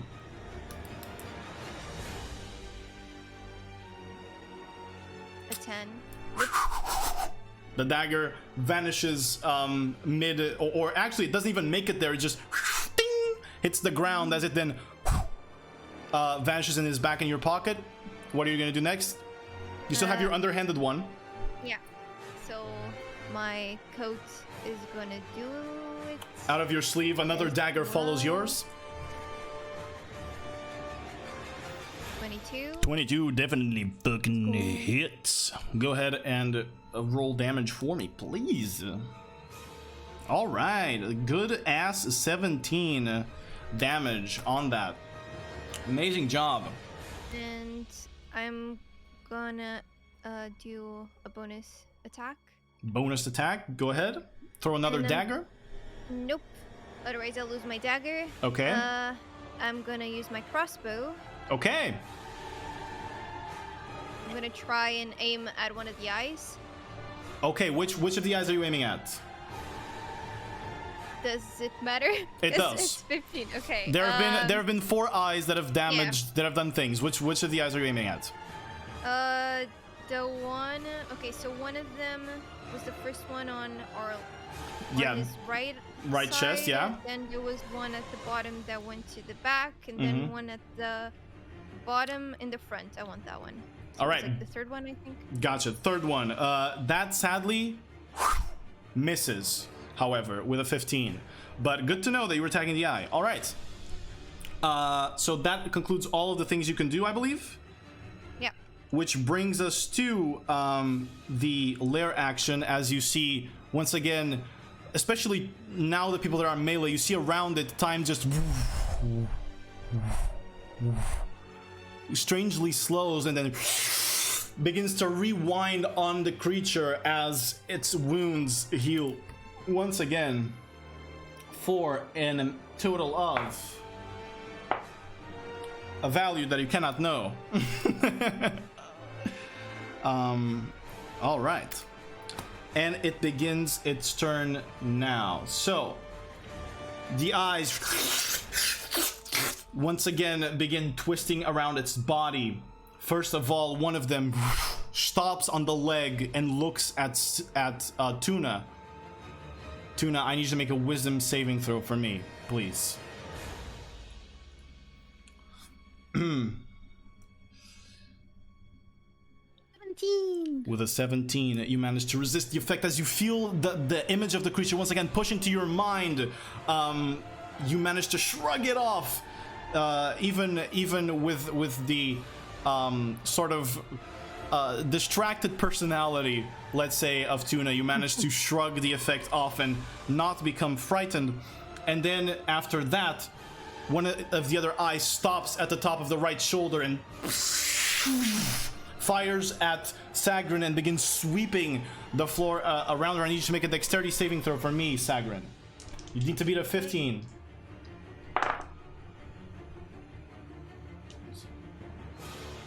An 18 succeeds. You take 5 points of fire damage as this beam sort of sweeps around the area and the floor just explodes around you. It is now its turn. Let me see what it's going to do.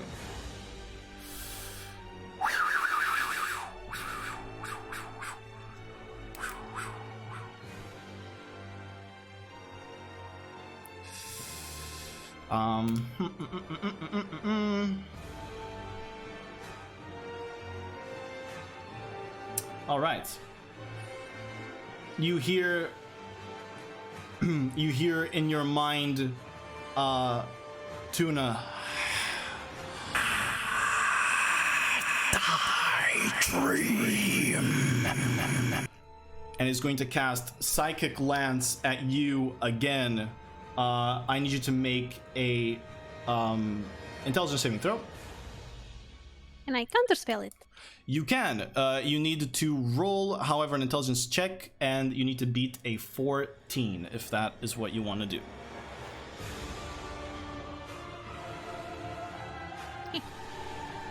An 11 sadly is not enough. The image projects into your mind. Make an intelligence saving throw for me, please. Need a beat of 15.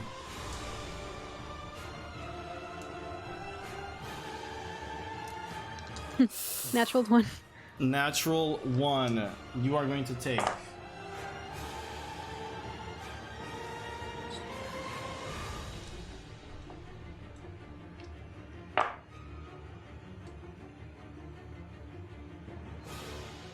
You're going to take 23 points of psychic damage as the And image the little fairy is down. penetrates your mind. All right. The image knocks Tuna down as you see her body go limp and floating on the air, surrounded by that strange matter. That is going to conclude this guy's turn. Which means he's going to stay there, which means Tuna, it is now your turn. I need you to roll a death saving throw. With advantage. With Right. advantage, yes, because you are melee range of Syndra. Okay. An 8 and a 2. That is a failure. You have failed one of your death saves. And at the end of this creature's turn, it is going to constrict. You are still held by it, which means you are automatically going to fail a death saving throw. Now I need to check something. Give me a moment.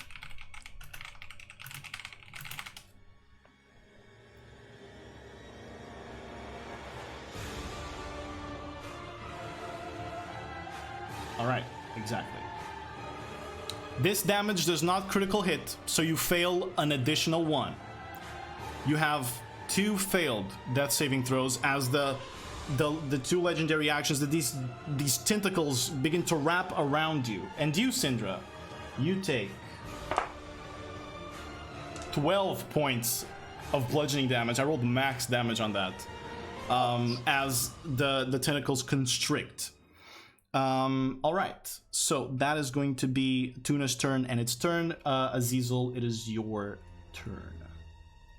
Okay, I want to cast Aura of Vitality. Alright, Aura of Vitality spreads around you. I believe that is also a concentration spell, right? Yeah, it is. Alright, so let me take that down here. Right. Actually,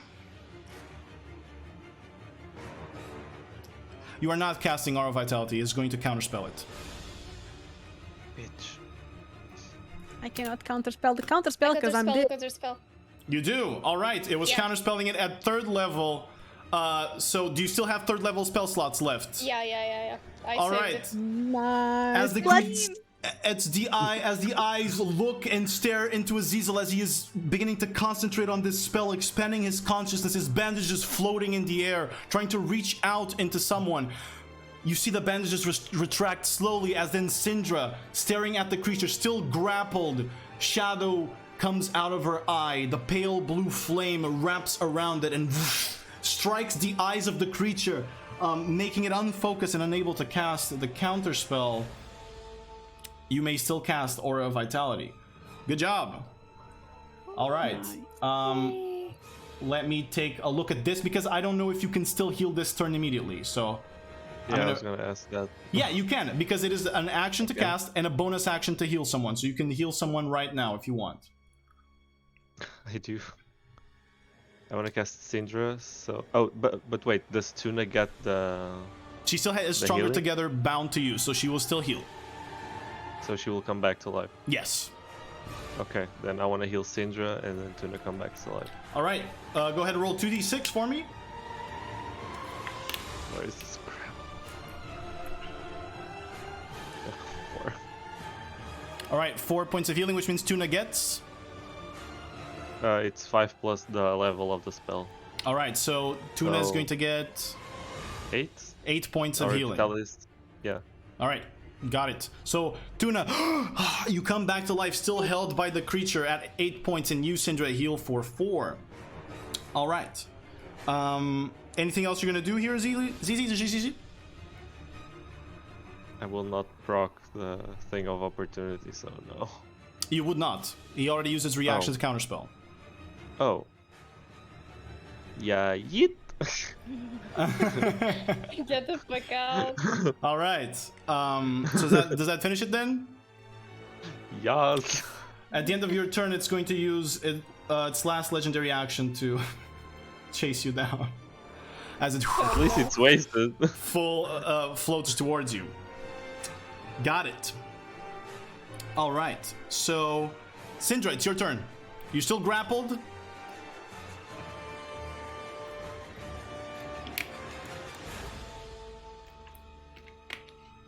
You can still cast spells and do things, or you can use an action to break from the grapple. It's however you prefer.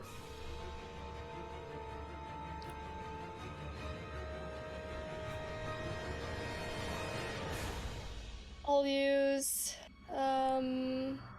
I'll stay there and I will use Scorching Ray on it. On 2nd level. That will be at disadvantage because you are melee. Alright, but. Shadow Blade. All right. You pop out your Shadow Blade with a bonus action, and you can attack it with your action So go ahead and roll an attack with the Shadow Blade for me, please.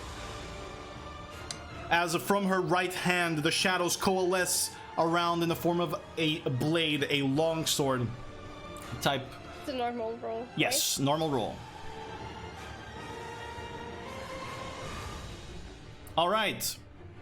As you strike at the creature with your blade, and you try to sort of pierce its mind, you hear in your head, not like that. It is immune to psychic damage, and so it takes no damage from the Shadow Blade. All right, so that's all you can do. Sagrin, your turn. I'm gonna aim Pop some at tags. the same Same eye. as before. Got it. I'm gonna go with my dagger. Throw the flame tongue. 13. Ding! It sadly hits rock again and then goes back into the coat. My coat is gonna try. 20. All right, you throw the dagger at it, and just as the coat's replica of your dagger is moving at the eye shifts position. You still hit the creature, but you miss the eye.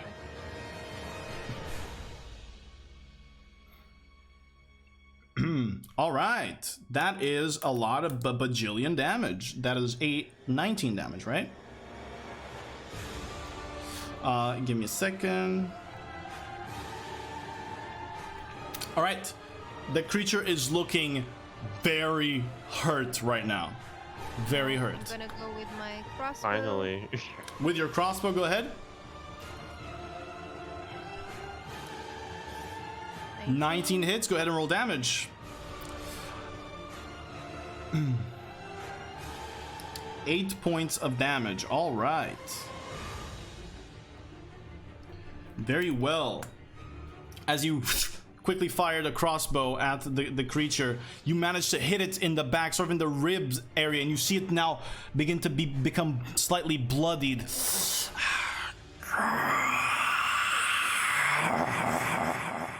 Anything else?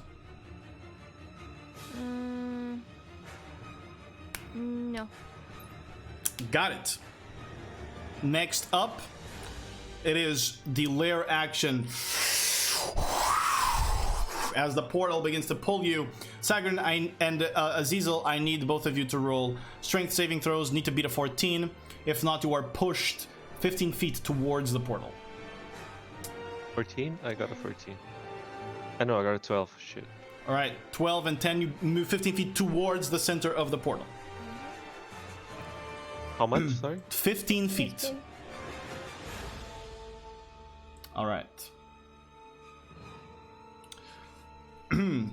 That concludes the lair action. Now onto the creature. At the beginning of its turn, its eyes once again moving around the body. It is going to cast. I have to roll for this because you guys are both melee with it. You see one of the eyes stop and focus on Tuna. Tuna, I need you to make an intelligence saving throw. You have to beat a 15. Well, you beat the saving throw for the sneeze, though. 12. That fails. Your body freezes up as the neural connections are broken. You are paralyzed. And you are paralyzed until the beginning of the creature's next turn. All right, after this, it is going to be the other thing, which is this. Let me see who it is. I think you're both at the same distance. Yeah, you're both at the same distance, so I'm gonna roll as well. Okay. The eye stops at the back of the creature's shoulder, staring at Azizel, as you see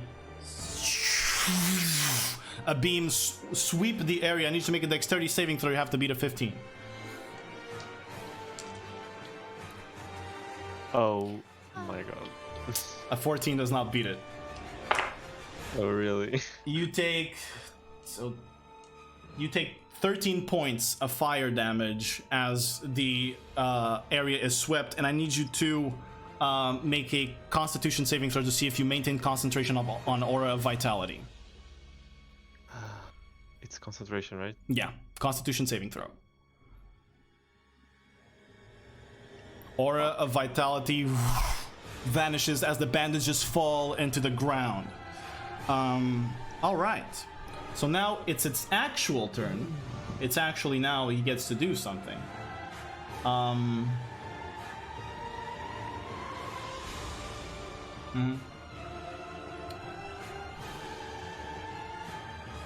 Let me see here. Weep. All right. You all, Sagrin, Tuna, and Syndra, begin hearing in your mind. You die. Today, die. As another storm begins to form around in a point there, and it is going to cast synaptic static. I can't counterspell it, right? Since I'm paralyzed.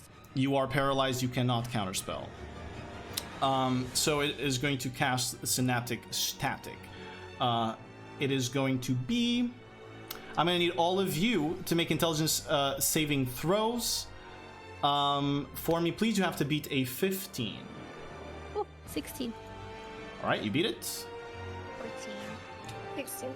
All right, so the person who fails the saving throw, let's deal with that first. I'm going to tell you this, okay, Fish? For the next minute, and I'm going to mark it here as well to help you out. So it's 10 rounds from now. For the next minute, you have muddled thoughts. So you're going to roll a d6 and subtract that number from all of your attack rolls, ability checks, and the rest doesn't matter to you. You can make a saving throw at the end of each of your turns to end the effect. But aside from that, you are going to take, and the ones who succeed take half on this, but Sagrin takes full damage.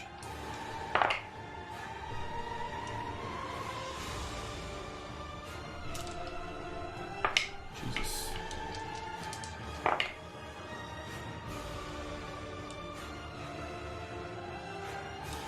$25 points of psychic damage.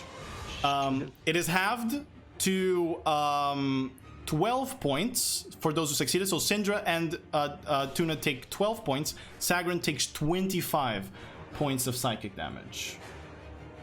I'm dead. Again. Tuna, once again, the headache, the pain begins to make the inside of her brain explode as she begins bleeding out of her eyes and ears. All right, that is going to conclude its turn. Wait. Yeah. Just a second. Don't I have advantage on concentration saving throws because I have Warcaster? Do you have Warcaster? I have. If you do, then yes, you definitely have advantage on concentration. We can get Aura of Vitality back if you want to. I got to 21 now, so yeah. Please. Let me see. All right, yeah, Aura of Vitality would still be up. Let's do that. I forgot. I did not know you have Warcaster. But Aura of Vitality is still up. You should have used with the Bless as well. Yeah, I forgot about that. It's done. Okay. It's fine. It's a lot. It's a lot of stuff, yeah. Yeah. So that is going to end this turn. You still concentrating on Aura of Vitality. Tuna, it's your turn. I need you to make a death saving throw with advantage because you are next to Syndra. I can't do it with advantage. I'll have to roll like twice. I don't know why. Well, you've succeeded already, but let's see if you get the natural 20. No. You do not. But one success there. At the end of your turn, it is going to constrict once again. So you're going to get one failure to your death save. So you have one success, one failure. And you, Syndra, take 5 points of bludgeoning damage as you feel once again these sort of psychic tentacles wrap around you and break your bones. All right, so that's the end of Tuna's turn. Azizel, it is your turn. Very much Okay. help. I wanna cast Cure Wounds on myself. Cure wounds on yourself. All right. I wanna touch myself this time. All right, you touch yourself to cast Cure Wounds. Go right ahead. I heal for 10. 10 points of healing to you. Very well which done. means- Oh wait. Did you just damage yourself? Damage. Yeah. So that means Tuna is back again All right, Tuna, because she heals. you heal 4, so that is 2 plus your level, right? Or half your level? 7. It's 7. 7. All right. There you go. 7 So she- points of healing to Tuna as you you're just going. You're getting knocked out and then coming back, and you're just in this swirl of psychic tentacles, just dying and coming back up. And I want to cast has a bonus action from my Aura of Vitality, Syndra. All right, 2d6 to Syndra. Go ahead. So it's a 5 on Syndra. 5 on Syndra, and it also wait. This is an Aura of Vitality healing. It would not. Level 3. Okay, sure. It would not. I would say it would not consider this because it was not on the turn you cast the spell, or else it would be very strong. So nah, fuck it. We'll consider it. You guys need all the help you can get right now. So she heals for +8. All right, another 8 to Tuna. A lot of AoE healing from this class. Awesome. It's doing what I wanted. All right. That concludes your turn, or are you moving? Is this considered melee range with the guy? No. No. Okay, I'm moving the hell out of that portal. Okay, got it. Like, Fuck. I really wanted you to go inside. No. No. That's not how it works. Sure, I'll move right here. Bye. All right.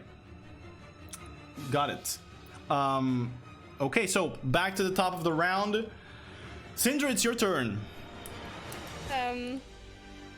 I'll try to leave. All right, action athletics check. Let's do the contest with him. Ooh, that was not a very good roll.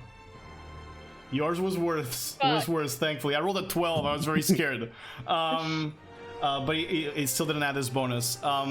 You try to break out, use your action to do so, and you're pushing out, but this sort of invisible force just crunches on you. All right. So you still have your bonus action. Anything you want to do with your bonus action? Cry. I'll use my. I can use a healing potion. Yeah, you right? can heal with a bonus action with your potion. Yeah, for sure. You can go ahead Like that. and roll I for never- the potion. I want to use the greater one. Okay, go ahead. That is 4d4 plus 4. That you. Okay, so I just go to 44. Yeah, right? you can do that. Yeah, or you could. I think that the dice are somewhere in the potion as well, but you can do whichever you prefer. Yeah. So 9 plus 4, so that is a 13 that you heal back. Yeah, okay. Very good. All right, Sagrin, it is your turn. The creature is looking hurt, but it seems, now you notice, it seems that each time it is constricting your targets, it seems to be healing some of its wounds. Okay. Does it have any eye focused on Tuna and Syndra? It had, yes, there was one eye focused on Tuna, which was the, I believe this turn was the one that paralyzed her. And then it had another eye focused on Azizel, which was at her back, or at his back. So, I'm gonna try and hit the one that focused on Tuna. Got it. Go ahead and roll an attack. Still regular roll. Yeah. So no sneakaroo. Actually, I don't know if that would be considered a threat. I think you would still proc sneak attack because they're melee. That sadly misses both the creature and the eye as the dagger ding, falls into the ground. No, my coat. Your coat, it strikes again. Same. Wait, it's like it's supposed to clone your attack, right? So it's the exact same and it misses with an 11. I know. As a bonus action, I'm gonna use a potion. All right, use a potion as a bonus action. Go ahead and chug it up. Wow! Wow. 10. +4. Oh no, wait, no, that's already the max. Yeah, it's just it's 2d4 +2. It's already counting. Yeah, good. Alright. You got max healing out of a potion. Who are you? The child of D&D. All right, that is done, I believe. Unless you want to move. I want to move. Yeah. All right. Move back. Move back there. Got it. All right. So it is now the lair action. As you see space around the creature begin to kind of act strangely, and it boop, teleports right next to Azizel, bringing it to its turn as the eyes twist around Zebode. Let me see here. So first of all, it is going to cast that at Sagrin. One of the eyes sort of moves to its cheek as it points down to where you are, and it sweeps. I need you to make a dexterity saving throw for me, please. 26. That saves. You're going to take half damage, so you take 9 points of fire damage as it sweeps the ground there. And then finally, the other eye, curiously enough, at this point, goes to the left cheek and focuses on you as well, Sagrin. I'm gonna need you to make a wisdom saving throw for me.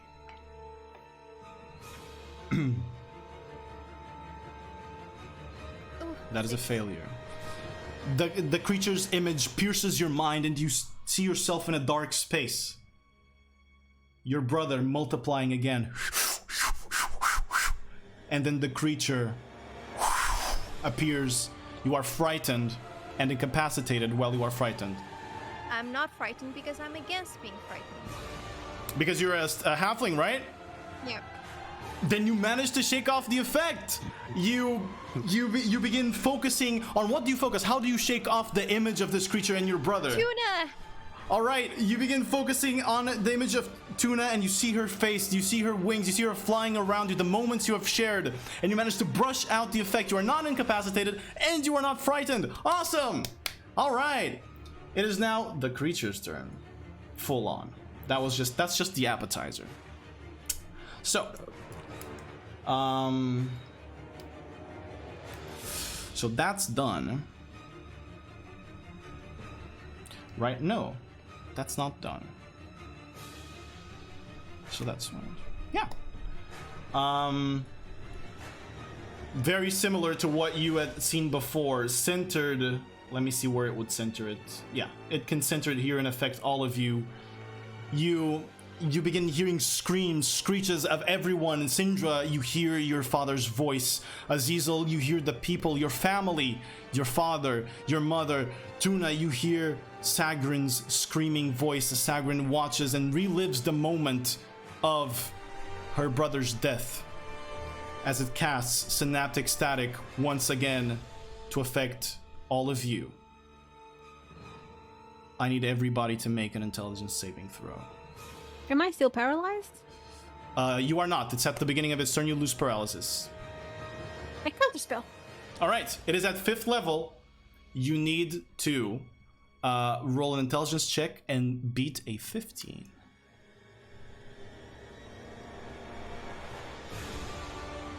Come on. It fails. So Syndra succeeds the intelligence save. She's going to take half damage. Oh yeah, we forgot to subtract the 6 on your saving throws and attacks, Sagrin. We'll do that next time. Oh, right. Azizel fails. Tuna failure. Sagrin success. So everybody who fails is going to take full damage, and you are going to have to subtract a 6 to your concentration checks and to your attack rolls and other ability checks. All right, a d6. For the people that succeeded, which is Syndra and Sagrin, you are only going to take half damage. The rest is going to take full damage. All right, so That is 8d6. Oh my god. Goodbye, cruel world again. Yep.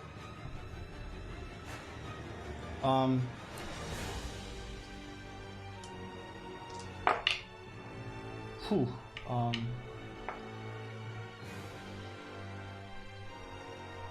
Oh my god.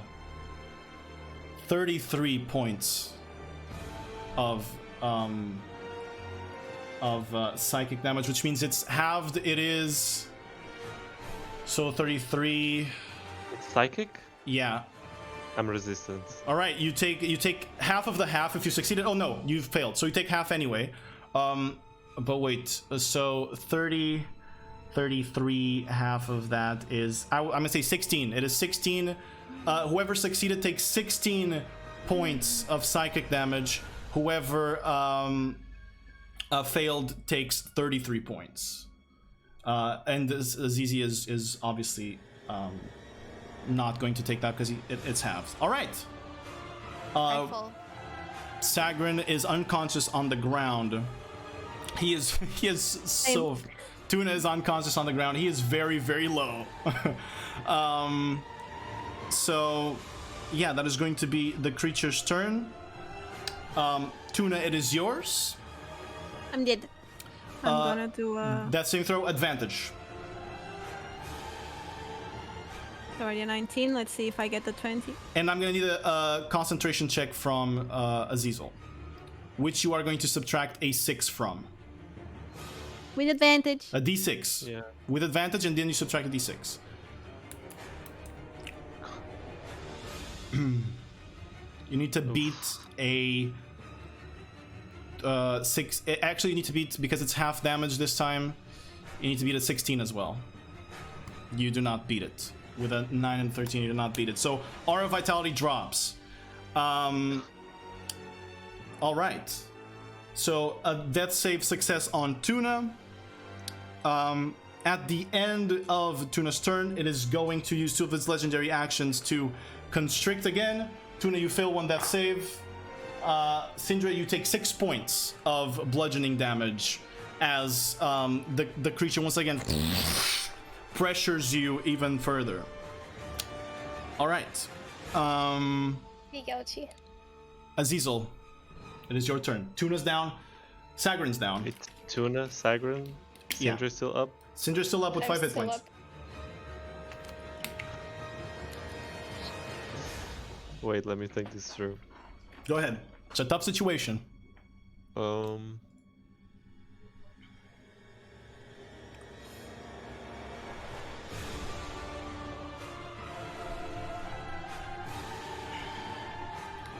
Okay, I wanna heal Sagrin. Okay.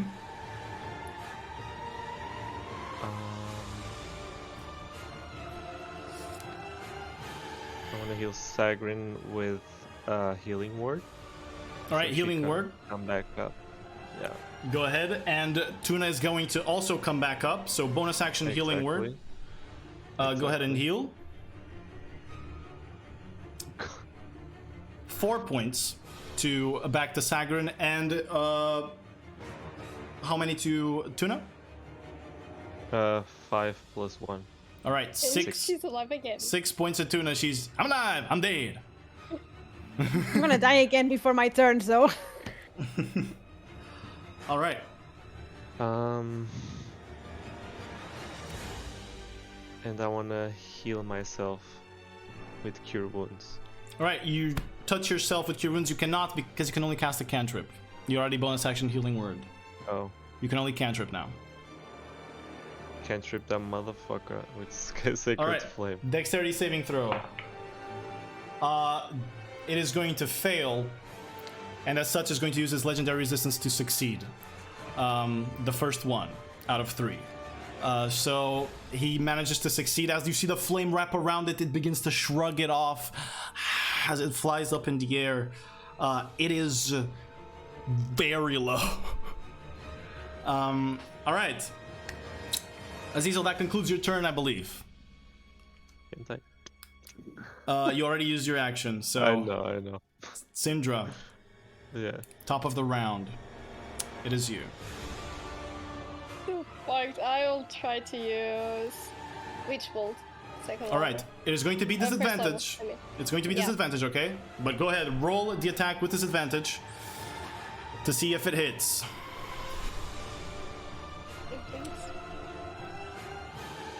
It fucking does. Go ahead with a 17. It hits. Go ahead and roll damage.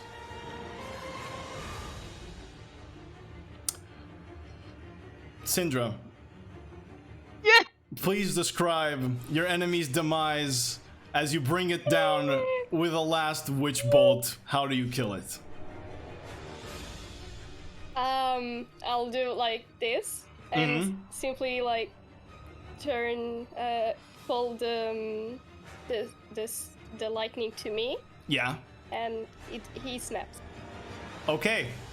You you see Syndra once again. The shadows around her begin to increase in size as the pale blue flame on her eye also does.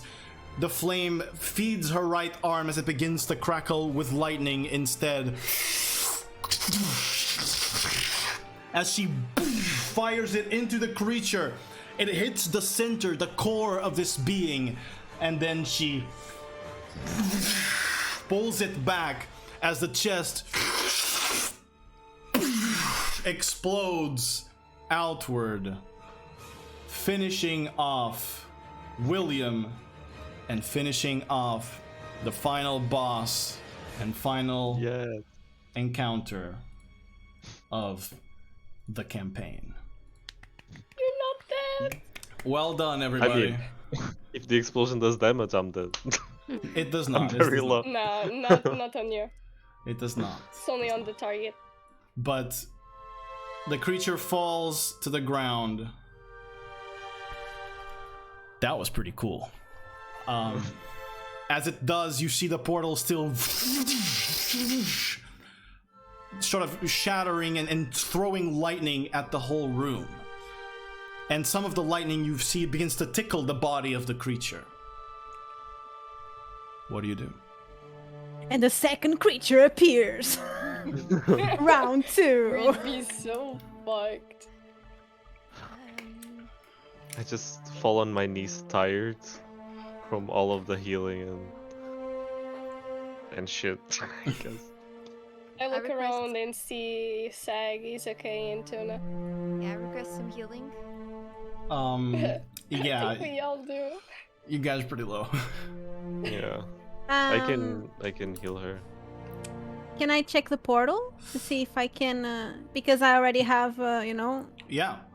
knowledge about portals and planes and. Immediately as you Ether. begin approaching the portal and begin inspecting it, you feel it kind of pull you, but less than it did before.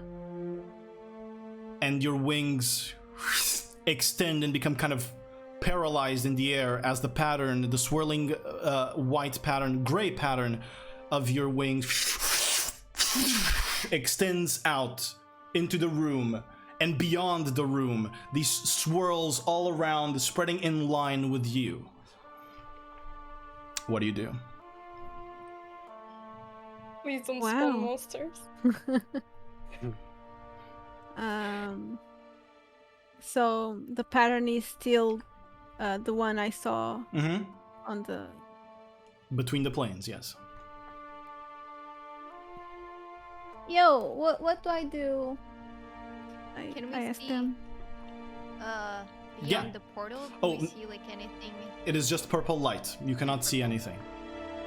Can we see through her wings if there's like the same monsters that were on the other Nothing is pushing through the wings right now. You only see the pattern expanded and is sort of vibrating at the same sort of frequency that the portal throws lightning. And as it throws lightning, this pattern that she formed through her wings is blocking the lightning as it tries to reach the creature.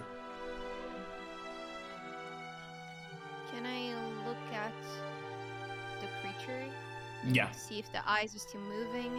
The eyes are still moving and looking at you, Okay. between all of you. I wanna check the portal to see if it's indeed destructible or not. You have enough time here. The portal does not seem destructible, Or deactivated. but it seems like whatever Tuna's reaction to this was might help you close it. Would I know how? Not you, no. Does anyone know how to shut this down? I'm proficient in Arcana. Can I try to check? Sure, go ahead. Roll an Arcana check for me. I mean, I am as Can well. I guide her? Go ahead and roll an Arcana check too. I guide you, my children. You can only guide one of them. Choose. Okay. 21. Guide her. I'll guide her. Okay, you guide Syndra. All right, plus a 1d4 to that roll. Syndra, you notice that, as I said, the pattern is reacting to the portal and reacting to the lightning and protecting it. Perhaps maybe if you could wrap it around the portal, it could close it. Does that mean I have to move Tuna? You don't know. Maybe Tuna has to move and not you. Tuna, can you move? Can I move? You can. Okay. Do you tell me the information? Yeah. Okay. With my wings, I wrap around the portal. You bring your wings around as the pattern begins to also wrap around the portal. And you see the portal begin to become contained within the pattern as the lightning goes up against the pattern until eventually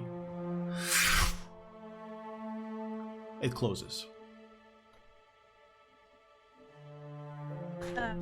Do we see the statue behind? Yes, it is the statue of the goddess of judgment, Gejud. Very familiar to you now, Tuna. Okay, so now what, guys? Do you guys want to inspect the body? Tuna, no. Tuna is me. I'm sorry. I died like 5 times, so my brain is not very good.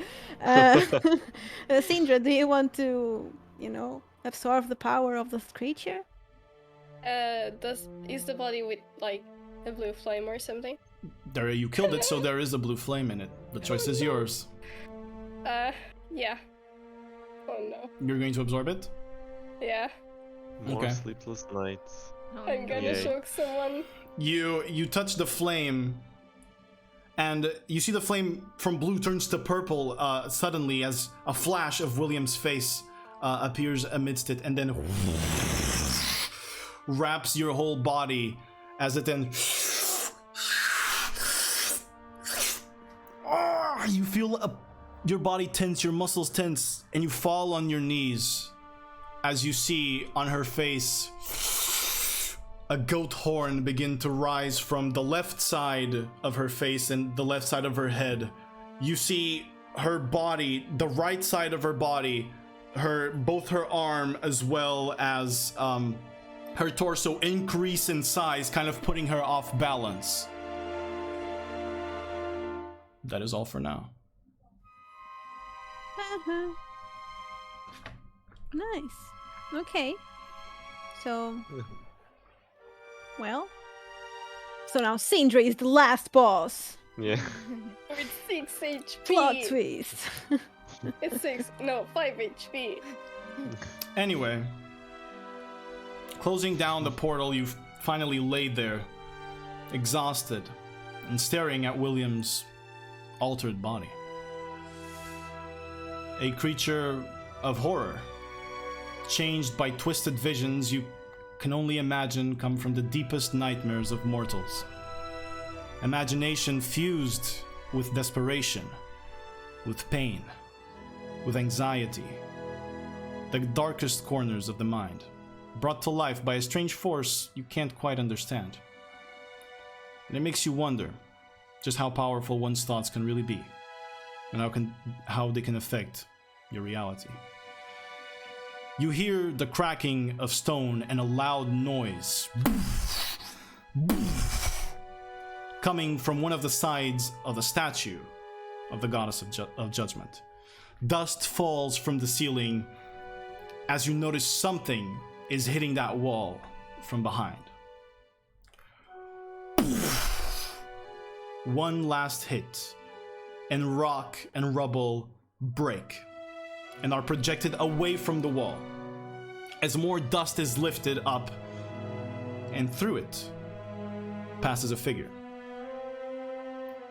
You see a woman wearing white robes lined with silver, a sleeveless shirt, and a waistcloth that covers part of the heavily wrapped legs. Silver bracers that go up almost to the elbow, covering the outside of her hands and forearms. A hood covering part of the front of her face, but not enough to hide the blindfold and the glowing silver flames that shine through it, where the eyes would be. The dark-skinned, slim but muscular body of Lucretia Dubois stands tense, holding a steel quarterstaff, gauging the room, observing, watching. Your spines chill as you sense your soul being pried open, its secrets revealed. But it's not magical. There's no spell. Just intense, piercing judgment that translates itself into a presence you had not ever experienced. Suddenly, her body relaxes, and with that, the air in the room becomes lighter. You didn't realize at first, but your muscles were cramping, stiff from the moment she walked into the room. A voice comes slowly, gently from her throat, every single vibration of her vocal cords, every single movement from the air carrying the sound, filled with purpose and conviction. I sense evil within one of you, although it is in conflict with something else. I will give you a chance to explain what transpired here. Do it quickly. A tidal wave of confusion will soon hit this room, and quick emotional judgments will impair the fairness that you deserve. Kill the bad guy. I So- say quickly and in pain. We arrived here. Richard was dead on the ground. William was not so okay in the head and created a portal, and then he kind of killed himself, and then this guy showed up, and then we managed to fight him without one of us dying multiple times and coming back to life, and then dying and come back to life, and we're here. Yeah, but we saved the town. My brother, Richard, was here. Yes, and Yeah. he was He was. sucked in by the portal. William killed him. Yeah, that was a portal, but we closed it. You see her gaze meet yours, Sagrin, and once again you have that feeling of someone is... She might, just by looking at you, find out what type of underwear you're wearing, you feel. And she says, I have found what you said to be true. At least for now, you are safe doing whatever comes next. I sense too that you are troubled, all of you. Hurt, In but pain. troubled by mistakes you've made. Troubled by a past you carry, or grief you've gained, as she looks at Sagrin. It's not possible to make the right choice every time. But if it led you to this moment, to stopping such a horror, to be unleashed onto the people of Lucin, then surely you have done something right. As she begins to, she kind of moves towards the body of the creature and touches it with the staff, and the eyes are still moving around. You begin hearing voices, talking, murmuring, steps coming down in your direction, and a crowd moves into this room. From the breach that Lucretia has made, that you now notice was pretty much a gate that was maybe not opening, and so she had to punch it down. you see leading this crowd is that same man that had announced the Baron's death at the Obsidian Dragon Inn, wearing pristine steel plate armor with golden inlays and a dark blue cloak. Right behind him, the Countess, Emilie Dubois, wearing a beautiful blue velvet dress and a golden necklace of the scales with the sword and shield behind them, the crest of the Dubois family. The Baron of Brunswick, the town where all of this started, also follows quickly, wearing a bold red doublet and a very stretched vest and shirt from his big gut. Commander Pierce, in full armor, also follows quickly behind with a thick beard and scarred face and bald head. But moving past this whole crowd, you see the giant body of Mr. Willingstone, not wearing any ceremonial clothes, but instead the furs and leathers and giant belts that he wraps himself in. His brow furrowed, his look tense and concerned as he makes way for the Count of Maugran Matthias, him wearing silver plate armor with a white cloak. The armor with tons of sapphires and blue gems inlaid, and the cloak showing the blue dragon, circling, chasing his tail almost with a sword in its mouth. The crest of the Orr family. Or not Whore. Count Matthias looks at you and sees you wounded, and you can definitely see the concern in his face. You see him hesitate for a second before he addresses Lucretia as the crowd begins to approach the giant body covered in eyes and twisted flesh. My lady, I know not what happened. However, I know these people. I've had the pleasure to hold a conversation with them at the Obsidian Dragon Inn. They seem to be good and honest folk. Perhaps they should be... He is interrupted by Lucretia. Silence, please, Matthias. I do not require your opinion on this, and they can speak for themselves. Right? Right. Yes.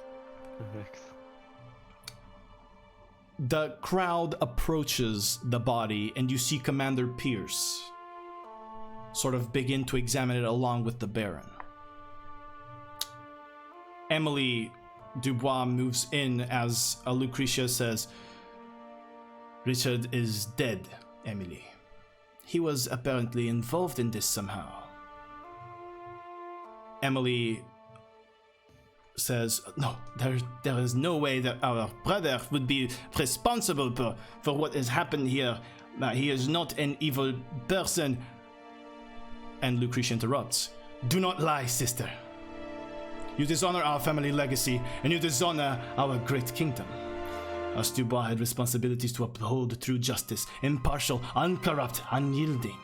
And you have been covering our dear brother's mistakes for too long. So I am happy he is finally gone. You thought you could hide it from me, because I was away. But although my eyes are covered, I see farther than you ever could. Commander... Who's badass? The commander and the Baron examine the body as you hear Baron Edwin. Oh, it was my son! That's William's face! He's dead! Yep. He's dead! The commander looks at you immediately and goes, Oi! You did this!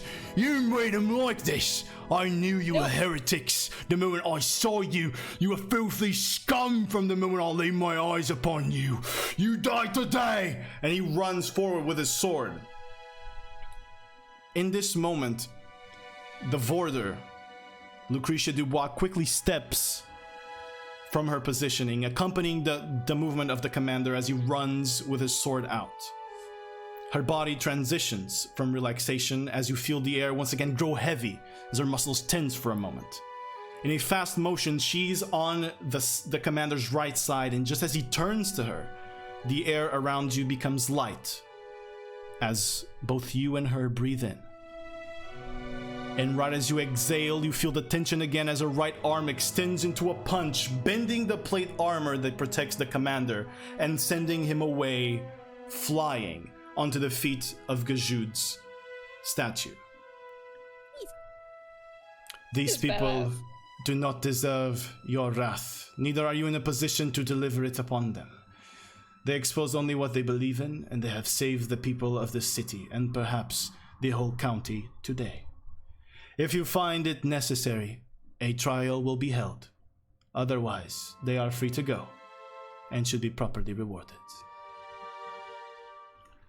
Everybody nods in agreement as Lucretia signals the guards and everybody who joined in to help you and bring you up into the Blind Keep, where she takes you so that you may rest for the night under her watch and under her protection, thus closing out this part of the Unexpected's story. Now I will ask each one of you, or you as a group, where do you see the future of your characters going? What is it that you want the Unexpected to do, or each of you individually? We'll start with the pairs, or we'll do this in pairs, as it was how we began. So first, Tuna and Sagrin, is there anything that you wish to do in the near future? Steal stuff! You are all rewarded with thousands of gold and the titles of Lord and Ladies here in the county of Lusan, which means, my friends, you are able to acquire land and establish yourselves in said land if you want to do so. Anything else from Tuna and Sagrin? Well, Tuna still has a lot to know about herself and why is she here and what happened. So in order to discover what happened, she might travel to Eardom as well, and bring Sagrin with her because there's a lot of shiny stuff there. And Tuna's family. So. and Tuna, yes, we are family now. And if the gang wants to join, they are free to do it, and they are welcome. I would also like to help Syndra out if possible, and try to figure out what's happening with her. Very well. Well, you two done. Let's move into Syndra and Azizel. What do you guys do? And then you, in the end, you can talk what you do separately or individually. And then in the end, if you wish to join Tuna and Sagrin on their journey to Eardom, the other plane, you may do so as well. You may say it in the end. But what does Azizel and what does Syndra, what do you guys do after it all settles down? You want to go first? No, you go first. Okay. Well, Azizel has been accompanying Syndra for a long time, and I think Syndra needs more help now than ever, especially with what's going on. So obviously Azizel will stick with her. All right. And regarding the rest of the gang, Azizel of course met Sagrin and Tuna, and he will not leave these two behind, especially now that we don't know the Tuna ferry issues, and quote unquote. So I would not leave her as well, not until I was sure she was safe or she would go home safely. So Alright. I would accompany them all to find answers to both of them. Got it. How about you, Syndra? Syndra will want to keep on trying to get stronger and discovering what the fuck is going on with her. But she also really likes the group she's into. Even though her daddy seems like to choke people, seems like he likes to choke people, Syndra would like to stay as a group. All right. I will tell you guys this. There is a person that joins you in your journeys and joins you when you have figured where you guys are staying, even if for a while before you go to the other planes. There's someone that comes visit you to help you with the Syndra situation. That person is Illurian, which reveals himself to be Syndra's uncle, the brother to Syndra's father. And he will join you and help you figure out what is going on with you. However, that is a story for another day. Because it is very complex. But anyway, with Richard gone, and Emily under the closer watch of the Minister of Justice, the city of Lusan will face a moment of change, where the Dubois family might be deposed of their position. The future is uncertain, but for now, justice will come to those responsible. It was found in Richard Dubois' house a stash of documents that contained wrong and forged accusations towards perhaps close to 100 people, not matching the initial reason why they had been arrested. Richard had been faking trials in order to get more prisoners to send to the mines. All of those that were wrongfully accused of crimes to be then used as workers were freed and returned to their families. The families of those who died were given recompense out of the minister's pocket, a small token, a request for forgiveness, for her justice had failed them. Although he tried to hide it, the Baron of Brunswick's involvement with the Dubois and their scheme to make more money by using prisoners as workers on the mine was eventually revealed, curiously enough, by one named Toby Rinsfeet, who had used a strange magical key to enter the Baron's house. His original goal was to steal the deeds to the mines, but he ended up finding something way more interesting. Fucking Toby.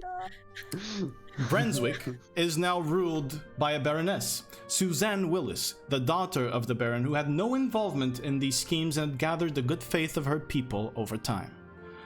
The mines were now under the control of the Boyle Trading Company in cooperation with the Baroness.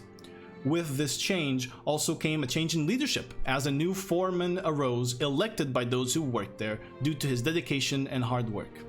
Boss, the little green kobold, would now command and organize the workforce at these dreaded mines, bringing in more of his friends to help out and expand. It turns out he's actually quite good at leading people. The past foreman was never found. The elf, Father Darius, can once more put his mind and hairline at ease, as Liam, the man saved by the unexpected, returns every morning to keep him company in prayer, and he no longer fears that one day he might wake up to the disappearance of another dear friend. It was in this small town of Brunswick that all had begun, and for now, peace gently blankets its grounds. But we all know that evil does not rest, and that once you have witnessed its horrors, they will forever lurk in the back of your mind, waiting, watching, until the moment is just right. And thus ends the tale of the unexpected. A tale as short as a few weeks, lived intensely, and during which a strong bond had to be formed to be able to overcome all of the hardship. A group of adventurers gathered together by circumstance, but kept together by bonds of friendship, of shared suffering, desire to help, and also gold. And that concludes the campaign and concludes the final episode. GG's everyone. Yay. You all did amazing. Alrighty. Will we ever know what happened to Gareth and Ben? Why did they die? For sure. Let's save that for the episode where we discuss what has happened. So that I don't just reveal something here and then, you know, other people are gonna have other questions and I can't like talk about all of them because we are ending after all.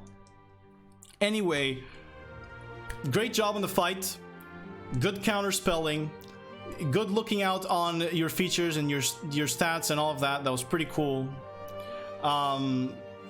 It was a very tough fight. It was a tough fight, especially with the creature regaining hit points on the constricting, and the more people that were constricted, the more they would regain. But nonetheless, you guys did an excellent job in my opinion. So claps. Thank you very much for playing, and thank you very much for doing this final fight, even though you were very stressed and scared. Also, before we talk to you guys, just wanted to say that this episode, once again, is going to be available on YouTube, Spotify, Google Podcasts. You guys can listen or watch, and you can also watch the VOD if you could not pay attention to everything. So you can definitely go back and see what happened, see the whole fight. So now you guys, if you guys have anything to say to the people watching, to whatever, go right ahead. It is your time. Thank you I for watching. want to say Yeah, something. subscribe. Okay. Congrats to the DM Oh. because he is very good in what he does, and he deposited a lot of work and thought in this campaign, as well as the one shots. So if you guys are interested, just check the one shots as well, because the story just collides and there's a lot of plot twists and hidden things, and so yeah. Thank you, thank you, thank you. I appreciate that. Anyone else? Just to I back love up, you. just to back up what Mizzy said, you seriously did an amazing job with the campaign. I loved it. Thank you guys. I really appreciate it. Fish, am I supposed to open it now? If you want to, yeah. Okay. So they gave me something. I have to open it now. It's just a little something as an appreciation for the campaign and all the freaking I bet you weren't expected that much. Oh my god. Oh, that's so cool! Holy shit! Oh wait, they can't see it. Can they see it now? It's Yeah, a we t-shirt. can. It's a t-shirt with them and me. Thank you. Oh man, that is sick. Thank you so much. Oh, that's so cool. Oh, I'm gonna wear this all the time. Thank you so much. I really appreciate that. This shirt, by the way, the art in this shirt is made by Treshtunes, who is probably in the chat if you can find him. He is. Thank you so much. Holy fuck, that's pretty cool. Okay, I'm holding back tears. Anyway, are you guys done? Yes, Okay. I think. Season 2. Right, alright, so let's go around the table. Tell me who you guys are and what you do. Starting with Sagrin, the legendary stealer and halfling rogue. Who are you? What do you do? I'm Fish, and I stream a lot of single player games. Yeah. Alright. Twitch.tv/your mother is a fish. You can find her there. Next up, our famous, very good person, guy, bandaged person, healer. Dark, okay, no. Dark Elf Cleric Azizel, who was playing a subclass made by me, Melancholy Domain Cleric. Please, who are you? What do you do? I'm Syndra. I'm responsible for keeping people alive and not doing a very good work at it. But yes, you can follow me if you want on Twitter or Instagram. The links are in the chat. I don't know how to put the link, so you I put can do that. I can do that. Don't worry. I'll do that. Bam, done. Okay. Oh yeah. Are you done? All right. Yes. Now, Tunalasia Meadow Falls, the Great Fairy Wizard. Hi, I'm Mizzy, and I used to stream. Right now, I'm just existing. Yeah, that's it. Twitch.tv/MizzyPeas. You can find her there. You have the links in the chat as well.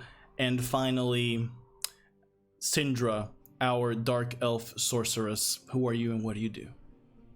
Hi, I'm Lich, and I stream League of Legends on my channel.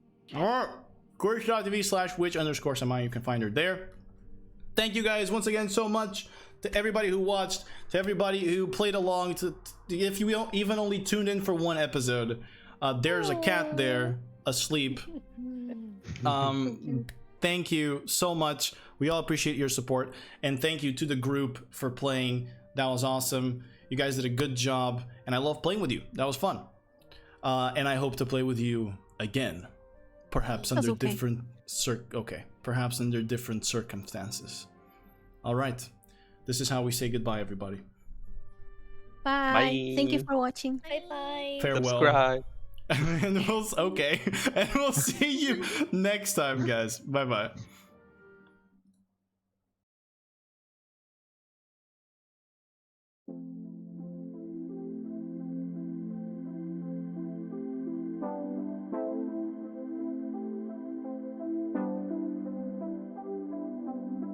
that team's down there, right?